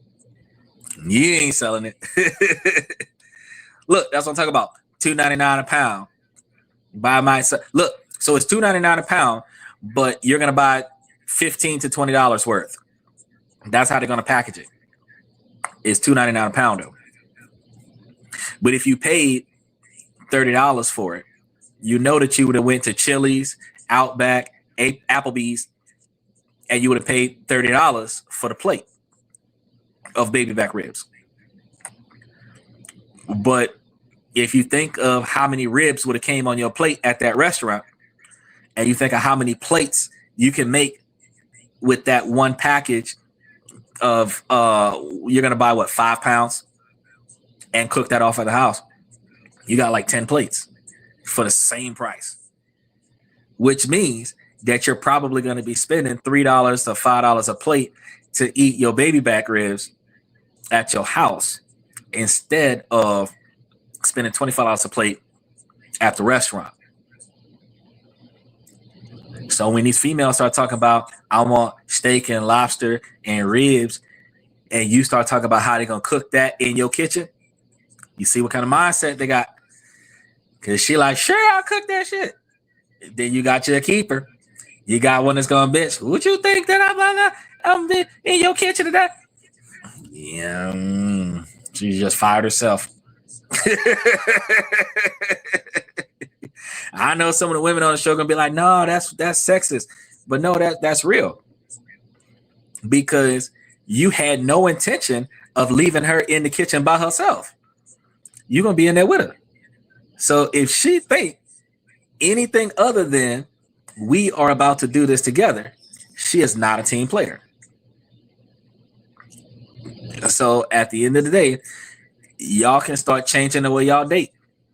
Instead of a fancy restaurant, less fancy meal at the house with leftovers. That way you can think about me tomorrow.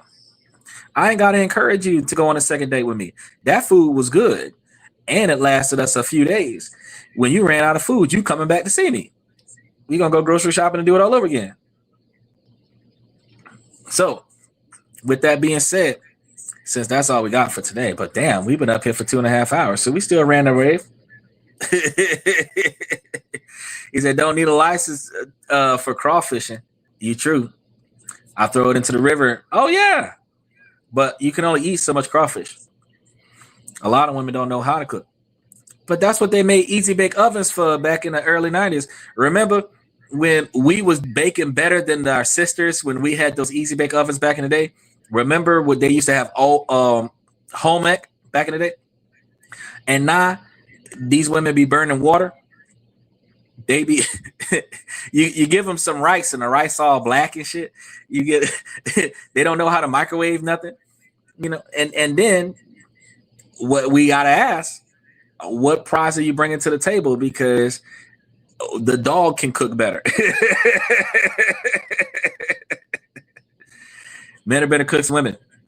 It is actually a statistical fact that men are better cooks than women.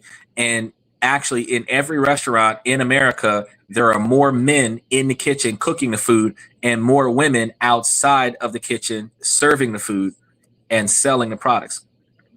You have men and women as bartenders, but you have men as cooks and dishwashers. So think about that for a second. So every time a woman goes to a 5-star restaurant with her man, she knows another man made that. Use that talent for sex. Hey, that's a better trade-off, isn't it? So, I mean, if these ladies really want to be better value, you need to be able to cook better than a restaurant. Because when you really think about it, we both prefer a man to cook for us. Damn. Just want to throw that out there. So, I see you at Void. I see you sticking up the Twitch. And then I see a lot of y'all over here from Twitter. I really appreciate y'all diving in. What we're going to do now, we're going to wrap things up. But before we go, I'm going to say, ladies, as long as the situation doesn't make sense, I'm going to keep asking you ladies to make it make sense. So, ladies, please make it make sense. And then, fellas, I give y'all this information to help y'all become higher value men so that you, too, can focus on changing the things in your life that is in your control that you don't like to make your life a little bit better, and then navigate around the things that you can't control. While this is a male-driven podcast, ladies, if you like, take the information that I'm giving everybody else and use that to make yourselves higher value women. It requires you to prioritize your long-term, find out where you want to be in life and what you've got to do to get there, and then proactively put forth the effort to get there. And while you are heading in that direction, if you find a valuable individual that is capable and willing to go down the same path, y'all can go down that path together, which puts you in a position where you can reach your goals a lot quicker. I didn't put it up here on the show quite a few times. You are capable of making $1 million in 10 to 15 years with two people that making $50,000 a year. Y'all don't need $100,000 a year man to get there. One of y'all can be 45 and one of y'all can be 52, and y'all can get there. Just remember to take a breath and laugh at the world. He is right. That is true. That old saying, stop and smell the roses. Stop and smell the roses. That is something that you can do, which is one of the reasons why I was telling Claudia to order groceries instead of going to get them, is because while she likes to socialize, instead of running around a grocery store hunting for stuff, she could spend more time hanging out at the local bingo halls or something like that and socialize with people, having fun instead of struggling, carrying all that stuff through the store and then carrying all that stuff to the house. And then you got to cook everything. So with that being said, I want to thank you guys for coming to tonight's show. Thank you for coming to This and That. I'm your host, Xander, where we talk about this, that, and everything in between. Everything in between. Man, I've been dealing with some stuttering today. Appreciate y'all for coming to This, That, and everything in between. And I will see you guys tomorrow night.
My network is my net worth.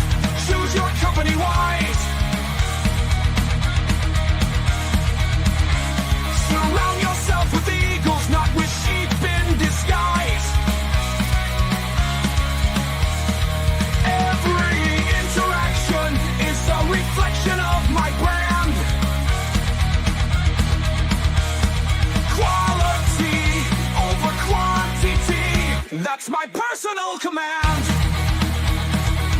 I'm not landing on higher ground where excellence is found. My potential knows no bounds, raising the bar, breaking ground.